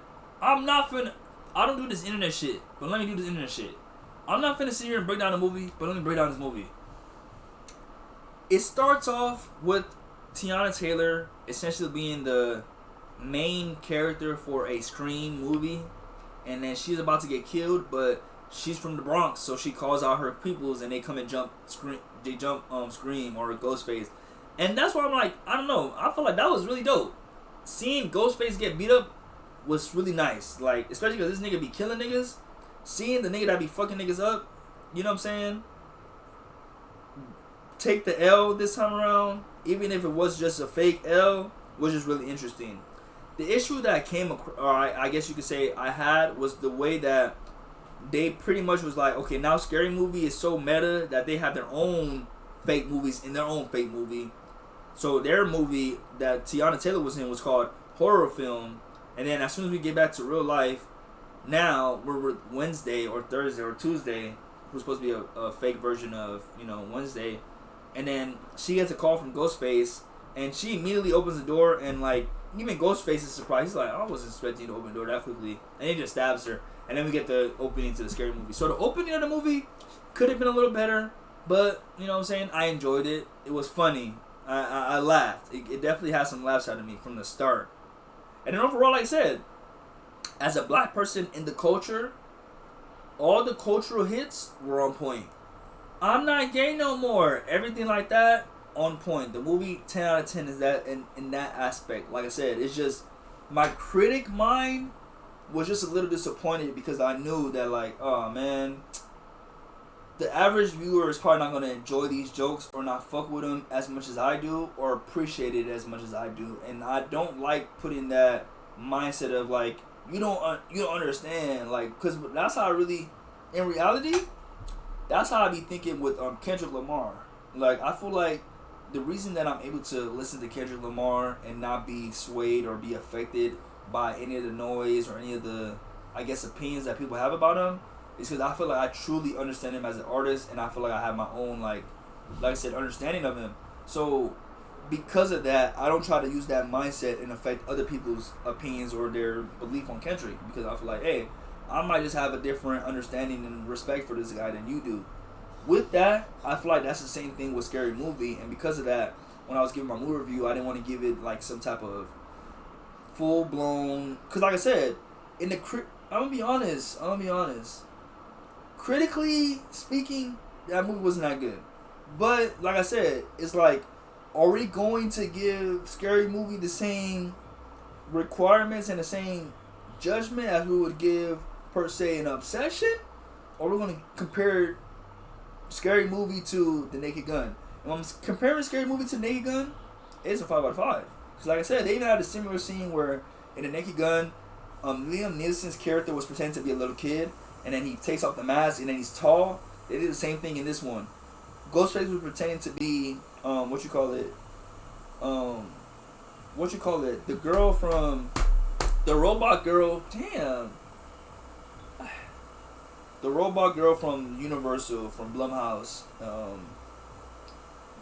Megan. Yeah, he was supposed to be Megan, and then he takes off his mask and he's Ghostface. So like I said, they had definitely some interesting points and some funny moments. So you know what I'm saying, as far as that regard, I definitely enjoyed the movie. But you know, as far as like making sure the movie was like coherent and actually had a story to follow, they didn't really do much of that. But like I said, are we really expecting that from a Scary Movie? If you're expecting that from a Scary Movie, then you're not going to enjoy the movie. If you're not expecting that from a Scary Movie, I feel like then you will enjoy the hell out of this movie. If you're just there for a good time and you just want to laugh, just want to see some goofy shit, just want to see some movies being made of, niggas making fun of, like, you know what I'm saying? You just want to see some niggas make fun of some movies, you're going to enjoy a Scary Movie. But if you're there to see, like, okay, have they grown? Where has the winds grown? No, you're not getting into that. It's as if, like I told you guys with the situation I went through, it's as if we're literally stuck in whatever the last Scary Movie was, whatever year that was, that's the year that they continue this one. Because it's like these niggas didn't grow up or nothing. And like I said, in my opinion, I kind of don't mind that. I kind of prefer that because it's like, hey, I feel like we're going to get some more honest and more genuine comedy, you know what I'm saying, when it comes to just movies and shit. But like I said, that's my opinion on Scary Movie 6. I get it at 3 out of 5, and I think you guys should go check it out and enjoy it. And then I've been still watching the Daemons of Shadow Realm on Crunchyroll.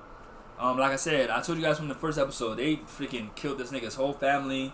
And I feel like every episode after that, they weren't acknowledging that. The most recent episode that I watched, they finally brought it back up, and they finally re-acknowledged how, like, even though Asa and, let me get their names, I'm sorry guys. I thought I could remember his name. I just been watching so much anime, it is hard. I haven't been watching that much anime. It's that, Demons of the Shadow Realm, let's go to my list. Demons of the Shadow Realm, and I've been watching, Nippon Sangoku, Two Twin, whatever. But pretty much, Yuru, you know what I'm saying? Yuru, he's been fucked up over this whole situation and shit. So, like, pretty much he's like, hey, I don't mind working with you, but like you guys did kind of do what you did. So pretty much Yuro's in a position where he's like, I don't know who to trust. And the last episode I seen, he kind of was still hesitant about trusting Asa, but Asa essentially gave him like a physical signal that let him know like, I am who I say I am. And he broke down. And it was just so powerful. It was like this whole time he's been kind of acting like he don't fuck with her, but in that moment you could tell like he recognized her as his sister, and that was just really deep. You know what I'm saying? So overall, Demons of the Shadow Realm has been doing his thing. Like I said, episode 10, long arm and long leg was very tough. Was very powerful, man. Like I said, this is the type of show because, like I said, it's been made by the niggas that made Full Metal Alchemist. If somebody's meant to die, they're gonna die. This show does not hesitate. You know what I'm saying? But if this, in the sense of, like I said, you know, because of that, like I said, the people that's meant to live, they're gonna be given so much plot armor that is not even gonna be funny. You know what I'm saying? So just letting you guys know that. You know what I'm saying? So you know that already. You feel me? What? Ah, that's funny. So you can start a workout from the iPhone now. That's good. But nah, essentially, what? Way to get your workout started. Way to get your workout. Way to get your workout started. Way to get your Way to get your workout started. That's actually hilarious. That's funny. But my apologies, guys. But nah, yeah, pretty much I was saying that, like, yeah, that motherfucking Demons of Shadow Realm has been a good ass show, and I definitely fuck with it. And I will try to get you guys a better, more cohesive explanation the next day. You know what I'm saying? But yeah. Ooh. What? So it says. Oh, so yeah, overall, my shit is doing good. So, if it's up, that's actually good. If it's down, that means it's bad. Okay, I get it now. Yeah, I don't have a walking pace. Damn. Oh, wow, I'm actually... Well, I mean, I'll be at home more. Sorry, guys, I was looking at my stats. I was looking at my trends, so, you know me, randomly. But nah, I said to say that I definitely recommend Demons of the Shadow Realm on Crunchyroll. Go check it out. And I also recommend Nippon Sangoku. It's like the show where this guy, he's kind of like an agricultural guy, and bro, it's like rural China, but with like 2026 updates. You know what I'm saying? So they're at war and shit, and like, I guess you could say it's as if seeing a war in an Asian country happen, and like seeing how they go about, you know, their military strategies, and seeing the military strategies, you know, being executed and stuff. So it's like a military show, you know. I'll keep it a bean, because it's like, it's serious, but then it's funny, but then like niggas be dying like nothing, and it's just like, okay, I don't know, man, how do I take the show? You know what I'm saying? But it's a good show. I definitely enjoy it, and I definitely recommend it. You feel me? And honestly speaking, like I said, I think I'm gonna just end it right there. I think this week's episode should be more of a reflection episode.